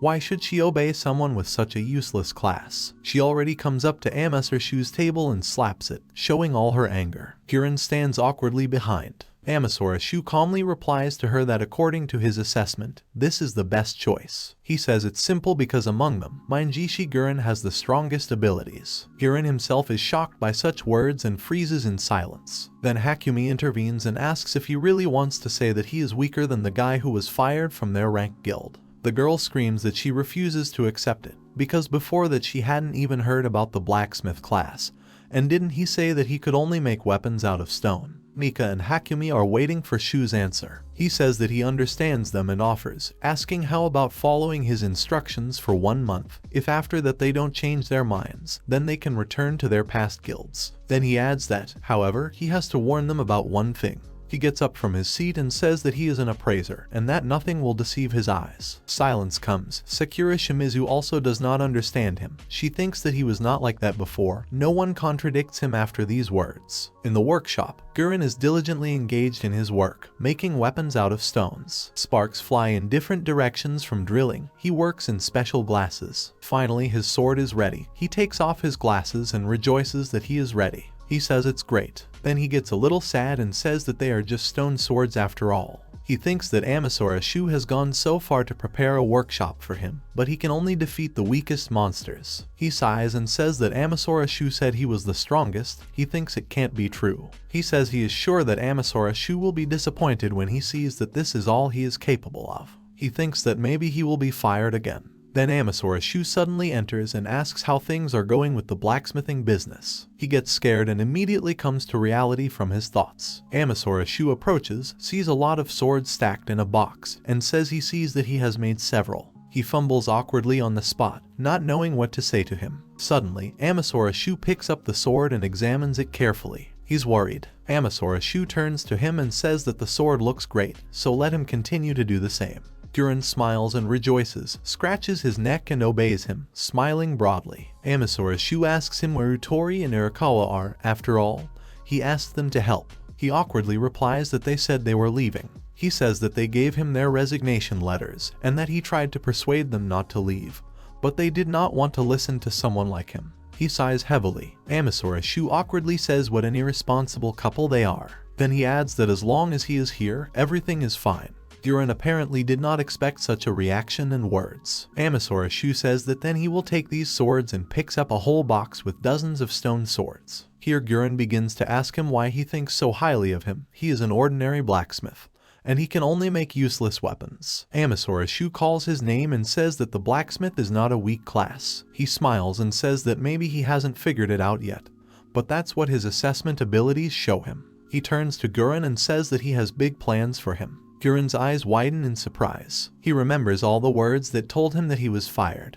how he was reproached that he could only make stone swords, and that for 1,000 yen you could buy better equipment, and that these weapons would immediately break, and that they could not be used. Someone told him that this was the worst class he could get, and that he was useless in the dungeon. Tears begin to flow from Guren's eyes after all the memories and from what words Shu just said to him. Xeniculus defeats goblin monsters in the dungeon. He picks up this stone sword and addresses Shu as a dear customer, and says that he immediately broke down. Amasra Shu says it's great, so he asked him to make as many of these as possible. There is a huge box with these swords in front of Xeniculus. Xeniculus asks him what he's up to this time. He says that he raises the level of a new employee so that he can create the strongest weapons. Blacksmiths get the most experience among other support classes, about 20 or 30%, which is much more than his 5% per grade. Amasra Shu thinks he can only make weapons out of stone now, but as he levels up, he is confident that his skills will improve. If he can improve his skill, then he will be able to create the strongest equipment imaginable. At this time, in the workshop, Guren wipes the sweat from his forehead and exhales. He wonders aloud if he has done too much. Then he feels a loss of strength due to the fact that he has run out of mana. He says with a smile that he should try his best. After all, Amasra Shu expects a lot from him. Suddenly, the system tells him that 200 experience points were obtained, then another 400 experience points were obtained, then another 320 experience points, 260 experience points. He looks up in surprise and with his mouth open. He receives an alert that his level has been raised. He doesn't understand how it happened. People are discussing among themselves, isn't the latest video from the Art of Analysis strange? Comments poured in who don't understand why they need a stone sword there. Someone says that it is so poor, and that it is the very thing for the D rank. All these swords use everything from the Art of Analysis. Evil Lion kills one monster with this sword. Someone laughs to tears that it broke at the first attack. In the comments, people are indignant about what they are planning. Someone suggests that this sword may have some secret. Someone wrote in the comments that this sword is similar to the one made by the recently fired blacksmith of their guild. Subscribers are dissatisfied. They ask questions when watching a new video. Is it really today's video with these swords? Someone writes that he is embarrassed by what they are trying to do. On day 8, in the comments, people begin to notice that this sword is no longer made of stone. Someone says that it must have been made by the same blacksmith that was mentioned, but this one is already made of iron. On the 9th day, a man asks if the blacksmith was not so low in rank that he could only make swords out of stone, and now swords began to be made of steel. On the 10th day, people generally do not understand everything that is happening. Here Amasra Shu takes a video of herself and greets everyone. He is represented by Amasra Shu from the Art of Analysis. He launched a live broadcast. People start to connect quickly and write comments, surprised by the live broadcast. Someone writes that he rarely shows his face. Amasra Shu picks up a big and beautiful sword. He says that today he wants to talk about this magic stone weapon. The blacksmith they recently hired was able to make them after leveling up. Comments explode. People ask if this is really a weapon and a magic stone, and what they are made of. Is it really some kind of crystal? The other answers the first with a laugh that this is of course a magic stone. Amasra Shu says that this weapon has unique characteristics that he wants to pay special attention to. When fighting with a huge bird monster, he confidently raises his sword. People in the comments recognize the phoenix monster. The bird lets out a huge fireball from its mouth, but they do not have time to attack, as Amasra Shu simply swings the sword and pierces the monster's throat. After that, he tells them that, as they all know, there is a crystal inside each monster, which they call a magic stone. He says that this weapon absorbs the magic stone of any defeated monster. Comments are rolling in again. People can't believe if it's real. Someone writes that he has never heard of such a weapon before. A third asks how it was made. Amasra Shu replies that the sword has another special effect. It will be demonstrated by the blacksmith of his guild. A confused Guren goes on the air, all red with excitement. Amasra Shu hands him the sword, and in the comments they recognize him and say that this is really the guy. Someone calls him pathetic and says that it is impossible that someone like him could make such a weapon. Guren takes the sword in his hand, closes his eyes and concentrates. After that, a magic circle appears behind Guren. Amasra Shu takes back the sword, says that this is the second effect that their blacksmith applied and immediately attacks another monster with this sword. An enraged chimpanzee is coming towards them, but Amasra Shu swings her sword vertically. It exudes a huge stream of flame that hits the monster. In the comments, people are surprised that the sword spewed flames. Someone asks if it's not a phoenix skill they just defeated. Someone still does not believe and asks what a single sword can change. The other replies to the previous one that he seems to be wrong, because all the guild members have the same thing. Amasra Shu says that this sword can use the skills of the monsters they defeated with it. On the air, they exclaim that this is impossible. Someone writes that this is amazing and does not understand how this is possible. And someone else writes that obviously this is not true. Other commentators reply to the previous one that this is a live broadcast, and that they saw it all for themselves. Someone thinks that using monster skills really sounds incredible. If it's true, then the age of magic stone weapons is approaching. And finally, a comment that touches Gurren. Someone asks if that doesn't make the blacksmith incredible. Gurren reads this comment and begins to cry that the snot is already flowing. Amasra Shu sees Gurren begin to sob and tremble. He approaches him, puts his palm on his back, and with a smile tells the audience that their guild will open sales of weapons made of magic stone, and that if they want to buy, then let them follow the link in the description. The ad says that a weapon made of a magic stone costs 20 million yen, the same as the change of skill. Here in the guild building, Gurren begins to get scared and asks if Amasra Shu is firing him. He already shakes Amasra Shu by the shoulders and hysterically asks why. Did he really spoil something? Amasra Shu tells him that he misunderstood everything. Magic stone weapons are so popular that they have been inundated with orders, and right now Gurren is the only one in the world who can create it. Gurren listens to him in fear and bewilderment. Amasra Shu just wanted to say that if he wants to leave his guild to monopolize profits, then. Gurren does not listen to him and exhales with relief, thanking God. Amasra Shu says that their goal is to make the seekers stronger, so if they want, they can create their own website separate from the guild's website. Gurren is outraged how he can offer such a thing. He will never leave this guild. He assures that he is a blacksmith of the art of analysis. Amasra Shu asks if he's serious, and to be honest, I'm glad to hear it. Gurren begs for forgiveness and asks him to be called simply Gurren, and that there is no need to address him so respectfully. He abruptly grabs Amasra Shu's palm with both hands and says that he is the first person who accepted him and decided to train him, and that it's all thanks to him. Gurren tells him that he will do anything, just let him tell him. He is very fussy and asks if he is comfortable sitting on this chair. He wonders if he can make him a new one, of course. He will make him a much more comfortable chair. Amasra Shu watches awkwardly, remembers Xeniculus and thinks that he seems to have deja vu. Gurren is waiting for an answer from him. In any case, with his current level, he can create 30 magic swords a day. Right now he will be busy with orders for more than a week. But maybe soon he will become freer, or so he thought. Then Sato comes in and says that the bloody idols have made 100 orders. Amasra Shu is surprised and says that it will cost them 2 billion yen. Sekura Shimizu immediately comes after Sato and says that the masters of Orthus ordered 10 weapons, and then another order for 30 swords from the Thousand Swords Bowl, and then Purple Mist ordered 200 pieces. Magic stone weapons have become more popular than he expected. This is a huge step forward for clearing dungeons. Gurren approaches Amasra Shu and says that he would like to talk to him about his skills. He listens to him. Gurren says that it seems the quality of the weapon depends on the rank of the magic stone he uses. Before that, they used stones with a rank and the weapon had 1 skill, but he decided to experiment.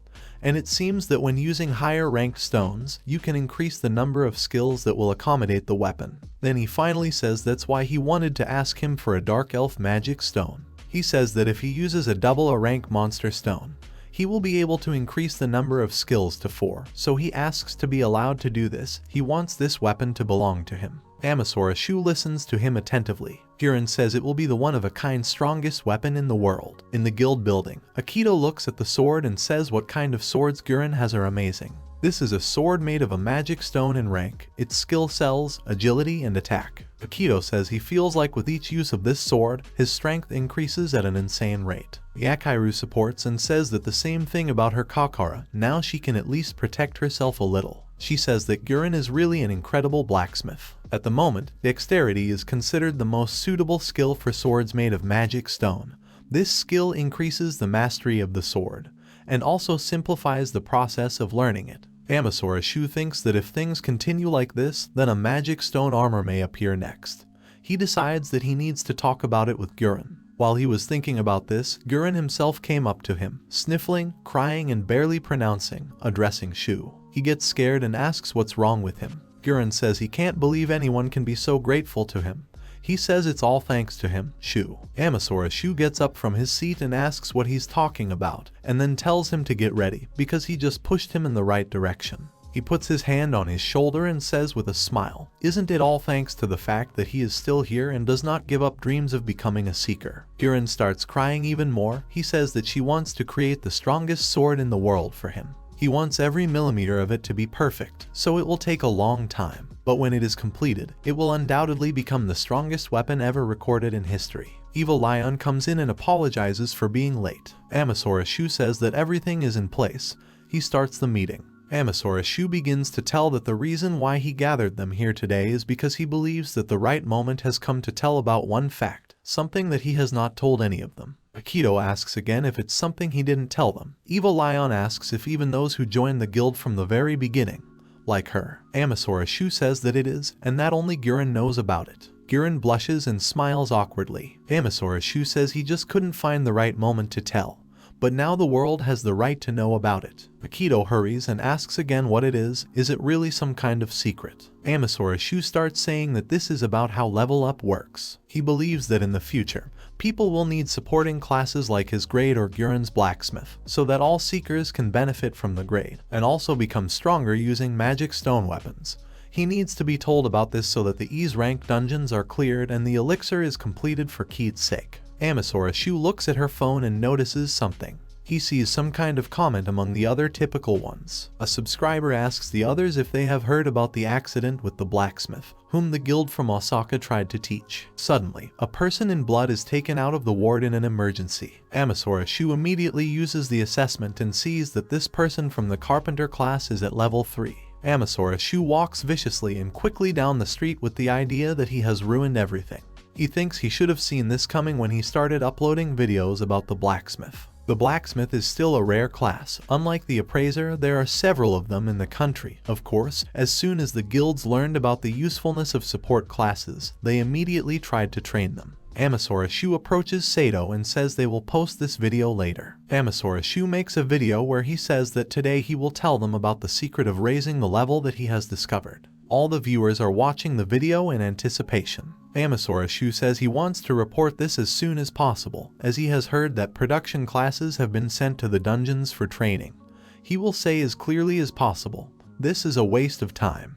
He tells them to stop it. From what he knows, when an appraiser shares information about a monster and then the seeker kills him, then the appraiser shares experience with him. According to the same scheme, the blacksmith can level up if people use his weapons. Even a fire swordsman can gain experience like this if he gives someone a sword that his skill creates. In other words, there is no reason to send production classes to dungeons. Less than 3 minutes after the video was published, a new era began when production classes became the most popular in the world. Sekura Shimizu says that the video was instantly viral. Sato says that 500 million views are more than the video about overcoming the Dark Elf. Sekura Shimizu adds that as many as 13 million new subscribers have been added to them. Sato says that now President Amasra Shu is the largest blogger in all of Japan, and most likely, he is also the highest ranked seeker. She says that he doesn't even have any flaws, he is clean as glass, plus he is engaged in charity. Sekura Shimizu says the only problem is that their guild is too weak. They say these words together at the same time, reading each other's thoughts. Amasra Shu is surprised and asks if they really want him to hire more people. Sekura Shimizu says that their fighting class is Evil Lion, Akito, and Yakairu, who are now playing consoles. She says that Amasra Shu and Gurren are the only ones in the support and production class. She assures that the art of analysis should become a larger guild. Sato agrees and adds that they need at least 100 seekers, and if there are more, then it's even better. Amasra Shu leans back in her chair, thinks about it and says that even if they say so, they are aimed at clearing the dungeons of the E's rank. They must be both strong and trustworthy, at least be as good as Evil Lion. Evil Lion, as soon as she hears her name, switches her attention from the game. Sato says that last time he chose only 3 support classes out of more than 1,000 people. Sekura Shimizu adds that 2 of them immediately quit. Suddenly someone shouts and asks him to let him in. They all turn around at the sound. Outside the door, someone says that if he wants to talk to the president, he must first make an appointment. The door opens abruptly. A huge muscular man with gray hair enters, whom the guards are trying to stop. He shouts that he is Matsu Ryujiro. Amasra Shu gets scared and pulls away from him. The guest shouts that he wants to become part of the art of analysis. Matsu Ryujiro shouts as he rapidly approaches Shu's table that he wants to join their guild. The guards are literally hanging on to him, trying to stop him. Hot tea is brewed, Matsu calmly drinks it. His body is covered with scars, and he himself wears a kind of robe similar to national clothes. Akito, Yakiru and Evil Lion are standing outside the door and watching them. Akito says he's very suspicious. Evil Lion says he was so pushy, she thought he was trying to fight them. Yakiru adds that he doesn't seem to have washed for a week. Akito asks if this is relevant. Amasra Shu is standing behind them and says that we still need to listen to him first. Akito is worried, pulls out his sword and says he will guard it. They enter the office where Matsu is sitting. Amasra Shu immediately asks from the doorstep. He said he wanted to become part of their guild, but why would a 12-0 level a rank seeker want to join them? Matsu says that he is curious, and then adds that Amasra Shu is really a natural leader. He asks again if they really want to know why. He replies that everything is simple. He pulls out his sword and says he wants to fight the strongest bosses. He says that the list of guilds that are allowed to enter the E's rank Watatsumi dungeon was compiled at the East Asian Summit, and only a few Japanese guilds are allowed to enter the city next to the dungeon. Then he points to Akito's sword and says that they are also made of magic stone. He wants to try it out. Amasra Shu makes an assessment and sees that his intentions are neither bad nor good. He is at the level of Kuramine and Senguji in strength. Amasra Shu stops Akito and says it's okay. He is shocked to ask if he really intends to hire this suspicious type. Amasra Shu adds and tells the guest that he will be fired immediately if he does not follow his orders, because any unwelcome behavior is prohibited. Amasra Shu says she thinks Matsu understands what it's about. He calls him a samurai. Matsu laughs out loud and asks, meaning they want him to be completely under his control. He shouts that he liked Amasra Shu, so he loudly puts a bag with words so that Amasra Shu holds this gift. Amasra Shu has an assessment going on. He is surprised and can't believe it. Matsu says he's been losing to this for 3 years, but finally won. The bag contains a magic stone of a mega giant monster of rank A. Besides, it is one of the ingredients for the elixir. Amasra Shu is talking to 7 Red on an online connection. He says that he seems to have been joined by a rather interesting person. He asks to be allowed to fight with him on his next visit. Amasra Shu asks him if he knows he's using a sword. Would he really use a dragon form then? 7 Red asks, after all, they produce weapons from a magic stone.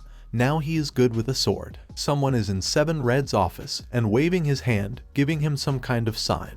He tells Amasra Shu to get straight to the point. Amasra Shu asks what the case is. 7 Red says they received a lot of thank you feedback after defeating the Dark Elf, so the Pentagon sent them a request. He adds that only John knows the details, but it seems that the abilities could be useful. He informs that John is now at the Japanese branch. He would like him to ask him about it. 7 Red says that this request will be quite dangerous, in his opinion. Amasra Shu leaves her office in thought. He thinks 7 Red wanted him to talk to John alone. Even 7 Red doesn't know the details. He wonders why he wants to discuss with him something that only he knows. He is driving in some kind of car and stops in front of a red light with his driver. Suddenly he starts telling him that he seems to have been busy. He asks him if he is resting enough. The driver takes off his cap and calls Amasra Shu by name. Amasra Shu recognizes him as her friend Takabana senpai. He asks him if he didn't go to America. He replies that a lot of time has passed. He was surprised when he found out how famous he had become since their last meeting. Takabana Shusaku is his senpai, who taught him everything when he first became a seeker. He is a kind person, always helped him out, even though he has such a useless class. He is an excellent seeker, but Amasra Shu does not understand how it happened that he became a taxi driver. Takabana begins to say that his wife's surgery went badly, so he had no reason to stay in America anymore. Amasra Shu is very surprised by this news. He remembers that because of his wife's breakthrough, Takabana fell into a coma. Almost like Shu, he became a seeker to pay for his wife's operation. Her case was not incurable, as with Keed, but she needed a complicated operation. For this he went to America. He says there is nothing he can do about it. The outcome of the operation was unclear. Now he no longer has any reason to engage in such a dangerous profession as a seeker. Amasra Shu is very worried and empathizes. His face looks like he is ready to cry. Takabana tells him not to get so upset, and then adds that he hasn't changed at all. He gets out of the car. Takabana invites him to have dinner together sometime. Amasra Shu says it sounds great. He finds himself in the Japanese branch of the Purple Mist. John comes out with a smile and tells Shu that they haven't seen each other for a long time. He's glad to see him in good health. Amasra Shu sits down on the sofa in front of him. John apologizes for calling him here without saying anything. but he would like to ask him something. He hopes it will remain as secret as possible. Amasra Shu agrees and asks, "So what's the matter?" John takes a serious pose and begins to say that he believes he has heard about monsters that have appeared in American cities. Amasra Shu says he has heard because the news has even reached Japan. He asks that this is not a breakthrough. John says the Pentagon has identified the cause, and it's one seeker who pulls monsters out of dungeons. Amasra Shu clearly did not expect to hear such a reason. He already jumps up and asks again. He says monsters can't leave the dungeon unless it's a breakthrough. John says this is true as long as they are alive. They are returned to the dungeon, even if they are dragged out by force. Then John adds that all the monsters they found are monsters. They had been dead for several weeks, so the criminal got the nickname Necromancer. Amasra Shu is surprised. John says that after the investigation they have guesses who they might be. He says his name is Shusaki Takabana. At this time, Takabana takes off his tie. There is a uniform and someone else's ID on the seat. He says that Amasra Shu is the only one he regretted, and now that he has met him, he can give his all. Takabana is told that most likely his wife will never regain consciousness. On that day of the breakthrough, the house was collapsed by a monster, and his wife Remy was overwhelmed. He heard that an operation was being performed abroad that could help her, so he became a seeker to earn money to pay for an expensive operation. And yet the operation failed. Takabana is sitting next to his wife, who is unconscious in the ward. He grabs his head and hysterically calls her name over and over again, asking her to wake up. He opens his eyes and is horrified by what he sees. Remai's body begins to slowly rise. His eyes are black. He takes her by the shoulders and shakes her, asking if she is alive. She opens her black eye. He gets scared and immediately moves away from her. She's not breathing. She doesn't even have a pulse. No doubt she's dead. He doesn't understand what's going on then. He wonders if it could be that his class is a manipulator. He can control cars, weapons, and inanimate objects as he wishes. He wonders if he could have unknowingly taken control of her body, which is in fact inanimate. He abruptly grabs his head and shouts that he really decided that his wife had come back to life. He says, could he hear her voice again? Then she tries to make a sound. She tries to say something, but only the hoarse sounds of long letters come out. He gets up and asks if she's really answering him. Then he says that, if you think about it, his abilities are an operation and manipulation, so he thinks that if he raises his manipulator class, he will be able to control life itself. He remembers his wife's happy face and thinks that maybe he can bring Remai back. He thinks we need to level up quickly. Even if he takes Remai's body and freezes it, it won't stay forever. But he can't take weapons to the dungeon. His abilities are not suitable for raising levels. Then he remembers Shu's words. He said there was no need to send production classes to the dungeons. It becomes clear to him, maybe he can raise his level by using the dead then. He then began to meet with familiar seekers and kill them. He puts his hand on the corpses and gives them the order to hunt monsters for him. Thus, he received notifications again and again that a certain amount of experience points had been obtained. He speaks to himself, asks Remy to just wait, and then he will save her, no matter what it will cost. Amasra Shu returns to her room at a brisk pace. Sekura Shimizu comes out here and says they have terrible news. She starts to say that it seems monsters have started appearing in cities all over Japan. But Amasra Shu interrupts her and tells her to gather everyone immediately. At the meeting, people can't believe that his old mentor is the reason for the appearance of these monsters. Amasra Shu says that he thinks he doesn't need the monsters that appear in the city anymore. After all, the Seekers immediately killed them when they appeared in public places. He says that Takabana's goal is not these incidents, but the desire to raise the level in order to revive his wife. Akito asks him if he already knows his motive, that is, he didn't even leave any demands. Amasra Shu says he thinks so because if he were in his place, he would do the same. Akito is surprised. An evil lion sadly lowers her head. Amasra Shu says that he may have set his sights on the ease-ranked Watatsumi dungeon. That's where you can get the most experience. It's a matter of time before he gets into the dungeon city, which is still under construction. Evil Lion asks Shu what exactly he is going to do with Takabana. He lowers his head in thought. He recalls his words that the Appraiser is not a weak class, and that the strength given to him definitely has a use. He just has to start with what he can and grow slowly. He suggested that he think about what they can do together. Amasra Shu replies that he will catch him. The assessment will be useful to him for analyzing the manipulator after he repays for what he has done. He will help him bring his wife back to life. Amasra Shu gets up from the table and says that the incidents from his actions cause a lot of problems as soon as he enters the dungeon city. Amasra Shu is sure that all the strongest guilds will be sent a request to capture him. The Art of Analysis is primarily not a combat guild, so they will not be called.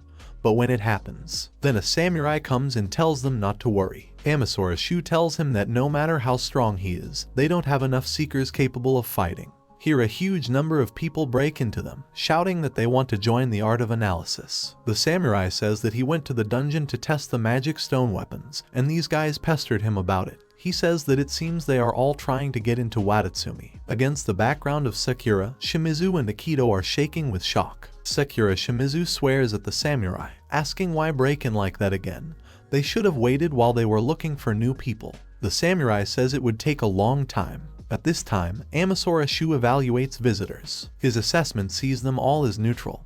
He thinks they're all like Ryujiro, just as obsessed with fighting. He notes that none of them have the A rank as one might expect, but their levels are still high. As a result, Amasra Shu says they are taking all of them. Sakura Shimizu calls him in bewilderment. The sight calms her down and asks her to think about how much time they saved instead of interviews. Evil Lion wants to say something to Shu. 3 days later, according to the East Asian Summit, an attacker was discovered in the dungeon city, and guilds from all over the world were asked to help in his capture. Takabana clutches a pendant with a photo of his wife Remi, closes and squeezes it, asking to wait a little longer. In the guild building, someone loudly calls the president, attracting the attention of everyone present, including Sato and Sakura, who are busy with their own affairs. With a wide smile and red cheeks, he tells the president that he has finished his special sword made of a rank AA magic stone. Amasra Shu takes this sword and evaluates it. This is an AA rank magic sword, which has air, agility, charge, and mana absorption among its skills. He examines it from all sides. Joyful Gurren says that the charge skill increases his strength accordingly with how long he has been accumulating the charge. When fully charged, his strength will increase 4 times for 3 minutes. He says that mana absorption also acts like his magic eyes. This super powerful skill, in his opinion, absorbs any magic that he blocked. Then he wanted to add something else, but he only says that it is quite skillfully made, and maybe that's it. Amasra Shu still uses the grade, and then tells Gurren that he is great, after which she thanks him. A samurai abruptly approaches Gurren and asks, and his sword with a magic stone of a rank is not ready yet. Gurren cautiously tells him that he will take care of it right now. It's just that it's a pretty rare magic stone, so he's nervous. Amasra Shu reflects. They have strengthened their strength. The first team consists of Evil Lion, Yakiru, Akito, and himself. Ryujiro and a dozen fighters who followed him will create a second team. He suggests that perhaps because of the increase in forces, they will also receive an application to capture Takabana. The entrance to Watatsumi is in the center of the whirlpool. The first thing on the agenda is the construction of an elevator leading to the dungeon, although most likely Takabana, in his opinion, has already penetrated there. On this day, a strategic meeting is held in the city under construction. Amasra Shu sees many fighters and assumes that everyone except the guild leader is still living in tents. Their meeting will definitely be held in the only completed building. Kuromine Shizuka suddenly appears and tells him that they haven't seen each other for a long time. He asks if this means that the blood idols have also been invited.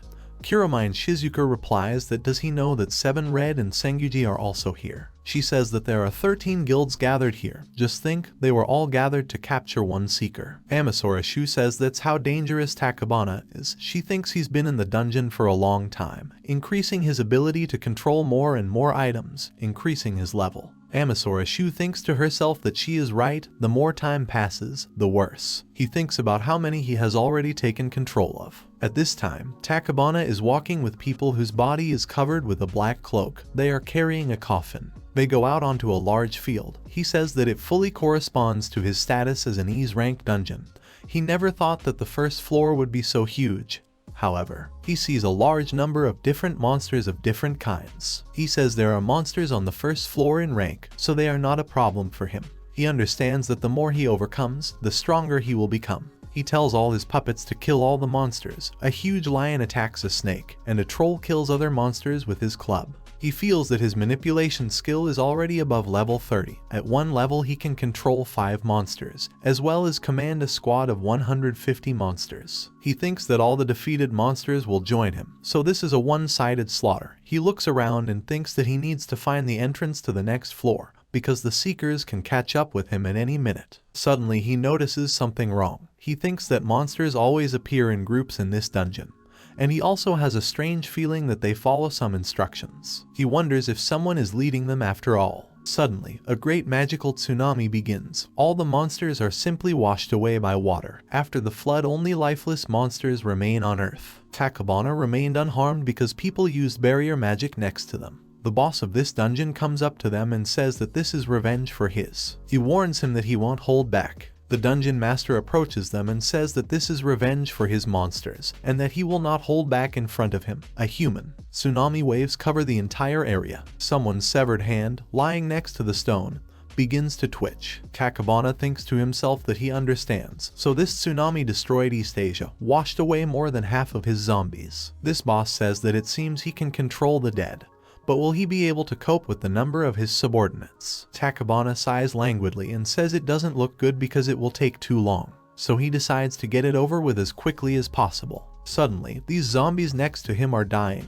Blood is flowing from their necks. Takabana doesn't care if he becomes a demon lord. The blood from his zombie forms a wave and is absorbed into Takabana. Perestroika is the ability that a phrase uttered by him connects him with beings subject to him. He can connect, disconnect, and transform as he pleases. Blood streams over Takabana's body. All the collected flesh forms a huge monster, headed by Takabana himself. He looks at the overlord from above. He begins to strain from the fact that he has absorbed the flesh of all those corpses. He doubts if Takabana is really human. At this time, there is a Shu at the meeting place for the expedition participants. The expedition will be large-scale. Japan, America, Korea, India, and China will take part there. Everyone from the Asia-Pacific region participates, as well as many A-rank guilds. They have more than 10 A-rank seekers and more than 100 B and C rank. On the way, he meets a certain woman. She greets him, calling him a Japanese seeker. They shake hands. Amasra Shu says that he is glad to meet and introduces himself as a guild master. The girl says she knows he's pretty famous. He puts his hand on his shoulders and leaves, saying that she is counting on him for tomorrow. Suddenly Sengyuji comes up to him, calls her name, Soiran, and says that she is a master of a rank guild, and she fully corresponds to her title, so he better get along with her. He says that healer seekers are always appreciated. He asks him, it must be hard to be so popular, and points to another person. A blonde guy comes up to him, holds out his hand and says he's glad to meet him, and then adds that he watches all his videos. Suddenly, a crowd begins to surround them. Amasra Shu awkwardly scratches the back of her head and does not understand what is happening right now. With his other hand, he shakes the blonde man's outstretched hand. After a while, he sits on the couch tired. He thinks he's broken, so that's how fame wears him down. 7 Red comes up to him, hands him a drink and says it must be hard. Amasra Shu gets up and says that he was confused why all those people want to meet him. 7 Red asks, isn't it obvious, because after all, he will be the commander. Amasra Shu clearly did not expect this. He is scared and surprised to ask him again, drinking a drink from a can. Meanwhile, blood is being shed in the dungeon. Takabana is breathing heavily and says that he underestimated him a little, but still he is glad that he got such a valuable specimen. The boss is lying all covered in blood on the ground. Takabana gives him the order to get up. The body of this monster rises, making terrible sounds. Blood is flowing from his eyes. He gives him the command to go forward now. Amasra Shu from shock already gets up from his seat and asks 7 Red, is he really going to command? He asks why he is, because there are so many A-rank seekers here. 7 Red answers him that basically all the seekers are fighting in the front ranks. Besides, being behind them, he will be able to see not only their abilities, but also monsters. He asks, so what could be better for this than him? A meeting begins in the meeting room. Someone asks if anyone would mind if Amasra Shu from Japan leads the expedition. Everyone is silent. Amasra Shu can't believe to himself that he was really made a commander. He didn't think that Sengyuji and Kuramine would recommend him. The girl from Iran comes up to him, puts her hand on the table and asks Shu if he's nervous. She tells him that if he is not sure that he can do it, then he can refuse, because if he works half-heartedly, it could kill them. 7 Red raises his hand and starts saying that Amasra Shu was the leader of the group during the suppression of the Dark Elf. He asks if he is more than qualified. Isn't that so? So Iran says that she does not doubt the assessment, but she will not trust her life to someone who just goes with the flow, and if he is not sure, then. Suddenly, Amasra Shu gets up from his seat, calls Sonya by name and says that he will do it. He confidently says that as a leader, he can use the information he has just received to command on the spot. He says he's sure of it. His eyes are shining as if they are making an assessment. 7 Red starts whistling here, and Kuramine Shizuka happily lowers her head down, as if she knew that this would happen. Sonya says that it's okay then, and now she's calling them all to go where no man has ever set foot before, to the Ease rank Watatsumi dungeon. Kirin and Evil Lion from Amasra Shu go to the dungeon among the rocks. Kirin says they're inside a dungeon, but there's only a field here, he's never seen this before. Evil Lion says that there is such a huge space here, even though it is only the first floor. Amasra Shu looks down and makes an assessment. He realizes that the soil is wet here. He wonders if it's raining here too. He wanted to assume something else, but changes his mind, because, in his opinion, they better hurry up. According to the plan, each guild forms 10 groups, then they disperse to search, forming a fan shape. Thus, the guild masters remain in the center and can observe all forces, at the same time making a map of the area in all directions. There are many more people walking next to them. The Americans, 7 Red will replace Guildmaster John. China, Iran, Korea and India have their own rank seekers as guild masters. Japan has Evil Lion, and he himself. Kirin is also with them, as he is needed for the sudden repair of weapons. Kuramine and Senguji recommended him as a commander. He assumes that, probably, it is because of his personal acquaintance with Takabana. With the best outcome, he can persuade him and peacefully resolve everything. Suddenly, Sonya calls him. He shows the tablet and says that it seems that a huge number of monster corpses have been found. Most likely the entrance to the next level is somewhere nearby. He looks at the map. 7 Red asks if they should head there. Amasra Shu says not yet, and that they will continue on their way. The Seeker of India asks, isn't this nonsense? Of course, if there are corpses here, it means that he broke through them. The Korean representative agrees and says that even if they don't move forward, they can find something if they look at the bodies. Kirin argues with them and says that he is sure that the president knows what he is doing. At this time, Amasra Shu bends down and feels the ground. He tells everyone that the clue is in the soil. Evil Lion does not understand and asks him again. He replies that the further they go, the wetter the male gets. He also appreciated the drops on the plants. They are created by magic. He says that they also know a monster that could cover everything with water here, and that most likely it was the work of the same monster that caused the tsunami during the breakout. He thinks he used the same attack against the Takabana zombies. Amasra Shu turns to Sonya and asks if there are many undead among those corpses. She replies that his guess is correct. The Seeker of India says that, if you think about it, the Appraiser understands so much. Against the background of Guren rejoices and says that Amasra Shu is simply amazing. Amasra Shu continues to ponder if Takabana was able to cope with that monster. Then now his strength is at least at the level of a dark elf. He tells everyone out loud that he is still sure they should go where the soil is wettest. Evil Lion tells everyone to hurry up then. They find themselves on the 2nd floor, which is called the Lava Belt. Everything around is dry and lifeless. A volcano erupts in the middle. 7 Red notices and tells the others that he sees signs of a struggle. Suddenly, Amasra Shu feels something is wrong. A huge monster consisting of crystals appears among the sharp mountains. The Seeker of Korea shouts that it is a golem. The Seeker of India is surprised at what a huge monster, because they are only on the 2nd floor. Amasra Shu evaluates and informs everyone that this is a mithril golem of rank A. He has D rank magic, and physical strength is at A rank.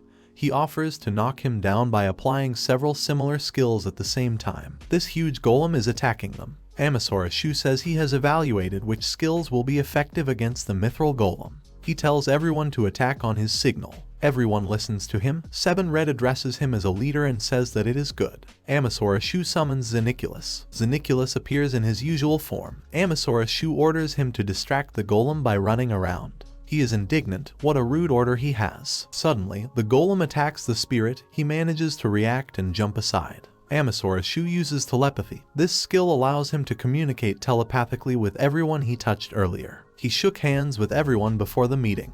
He thinks that maybe this is the best skill to control a fight. He tells everyone that fire and air will work effectively against the golem. First, the leader of each squad attacks with a weapon made of magic stone. If this does not work, Then they should be ready to attack, according to his orders. After that, he tells Evil Lion that it's her turn to summon. She obeys, raises her sword and summons the divine beast, the fire god, whose name is Kazuchi. Amasra Shu tells 7 Red to follow her attack.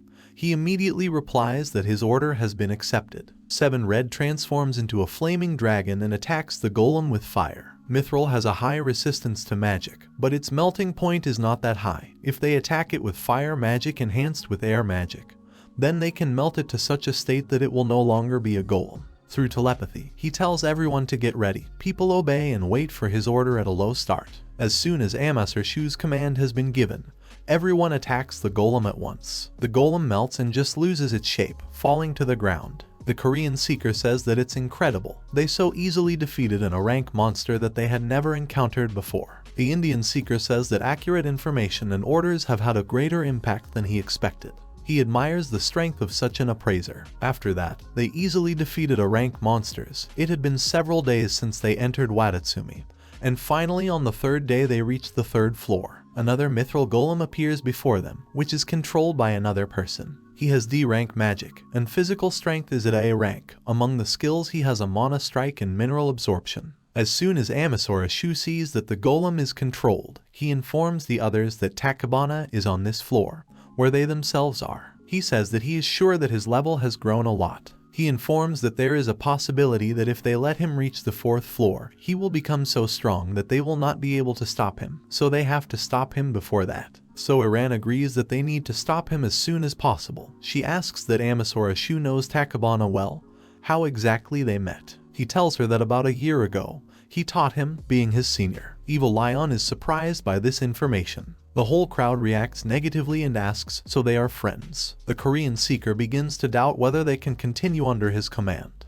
The Indian seeker asks what he is trying to achieve by participating in this expedition. Amasra Shu says that if they don't trust him, he will gladly relinquish command, but in return, he asks to be allowed to talk to Takabana when they find him. They ask him what he's going to tell him. He starts saying that he doesn't know about his skills yet. Here the Indian seeker takes him by the clothes and shouts at him not to play with them, because they have no proof that he will not betray them. Here the samurai intervenes and passes his sword between these two. He asks for forgiveness and says that he will not allow force to be used against his master. The seeker of India begins to get angry. 7 Red asks him if he knows how Amasra Shu tried to stop the tsunami. Hiramine Shizuka also supports and says that if he wanted to betray humanity, he would publish all those videos to help them. Senguji says that, in his opinion, the fact that he shares information at least proves that he is serious about clearing dungeons. The Seeker of India shouts that this is the problem, that if he decided that clearing the dungeon is easier with the power of Takabana, will they take responsibility if he betrays them? 7 Red tells him to forget about who's in charge now. Isn't it great if they just watch him talk to Takabana? He won't let up and says that unlike rich countries like them, they have to protect the resources of this dungeon. 7 Red asks what he's talking about now, because they came to clean up this dungeon for the sake of humanity. Then Iran intervenes and tells them to stop right now. She turns to Amasra Shu and says that he seems to have many allies. She says that she will watch Shu, will not take her eyes off him for a second. He asks the doubters if this is acceptable. The man says that is acceptable, but they will also be watching him. The Seeker of Korea says that then as long as the 3 of them are in the same squad, she will agree. The Seeker of India apologizes to Amasra Shu and says that his words sounded like he suspects him of betrayal more than it really is. He assures that he will be watching them, but let him know that this is only to prove his innocence. Amasra Shu smiles and says that he is sure that he would also suspect if he were in his place. They decide to hurry up and approach the dark entrance, where there is a step down, and then they find them. Dark magic is blowing from this entrance. With the help of his abilities, he sees Takabana and informs the others that they have found him. Amasra Shu says that he should be on this floor not far from them. If they come a little closer, he will know that they are here, so they should be careful. The Seeker of India asks where he is now. The Seeker of Korea asks how many zombies he has. Amasra Shu reports that humanoid monsters and zombie seekers are with him. In total, there are about 300 of them. Everyone is shocked by such a figure. Amasra Shu confirms and says that right now they are all fighting. He tells them that they are fighting a monster that looks like a female queen of the undead. She has the shaman skill, which she uses to summon the undead, just like Takabana. Hiramine Shizuka asks if she has a stronger ability than Takabana, who answers negatively, because the shaman can also control the undead, but Takabana's ability is more perfect. If he took control of her monsters, then he would win. He tells them that the longer the fight lasts, the more corpses Takabana will get, but right now he is expending his strength in the battle with the shaman, so they need to attack as soon as possible. He gives instructions that they need 3 rank seekers to fight him, the rest will keep the zombies at a distance. But first he asks to let him talk to him, so Iran says that after all, he wanted to try to talk to him. The Seeker of India says that 3 of them will go with him. 7 Red says he will go too, and Kuramine Shizuka joins them. Amasra Shu reflects and realizes that then it turns out that everyone goes. Samurai and Evil Lion are looking at him with great hope. He ponders and asks, what then about? At this time, Takabana kills all the undead of his enemy. The last skeleton dies. Takabana says it must be her last undead. He looks up and realizes that she has escaped. He says that monsters like to run away, and then asks Shu about it, who appeared in front of him with Evil Lion. He asks him if they really came together. Amasra Shu begins to say that he was allowed to talk to him, and that the others will teleport here in 5 minutes. Takabana says that he is naive, as always. For this reason he could not leave him alone then. Amasra Shu tells him that they don't want to fight. He asks him to surrender because he has already evaluated him, and that he will never have a skill capable of restoring the mind of the dead. He calls him by name and says sharply that he is lying. Suddenly, a dead hand comes out of the ground first, and then the whole body of that man. Amasra Shu recognizes him as the humanoid monster who created the tsunami. He stands in front of him with a sword formed from water. Evil Lion immediately summons the divine god Kazuchi and deflects the blow of this monster. Amasra Shu shouts, asks Takabana to listen to him, that it is impossible, no matter how many levels he rises. The latter answers him that he has no choice but to believe that he is lying, because he has gone so far that there is no way back. All he can do is keep going until he finds the power he needs, just like Amasra Shu has no choice but to search for the components of the elixir for Keed. Amasra Shu shouts to him that then he will help him. He will find this power for him. He is sure. He even promises him that he will find a way while he is serving his sentence. Takabana screams how long it will take. Does he really think that Ramai's body will last that long? Does he really think that he will really let him waste his time? Amasra Shu shouts at him, almost begging, asking him to come back with him. Then Evil Lion screams, asking him to trust him, because he just wants to help him. Takabana says that he understands, and then asks, in that case, why not help him? Suddenly, the body of the humanoid monster explodes. All the blood covers and penetrates into the body of Evil Lion. Amasra Shu runs to her aid. Takabana says that the curse of the dead has just entered her. He asks how long it will take, because she will not last until the arrival of his comrades, and that for sure she will die soon. Amasra Shu begins to panic. Takabana says that there is a way to save her. He throws him a certain potion. He asks Amasra Shu to tell him. This is an elixir of E's rank, which completely heals the body from any curses and diseases. Takabana asks him if he can leave the person he loves.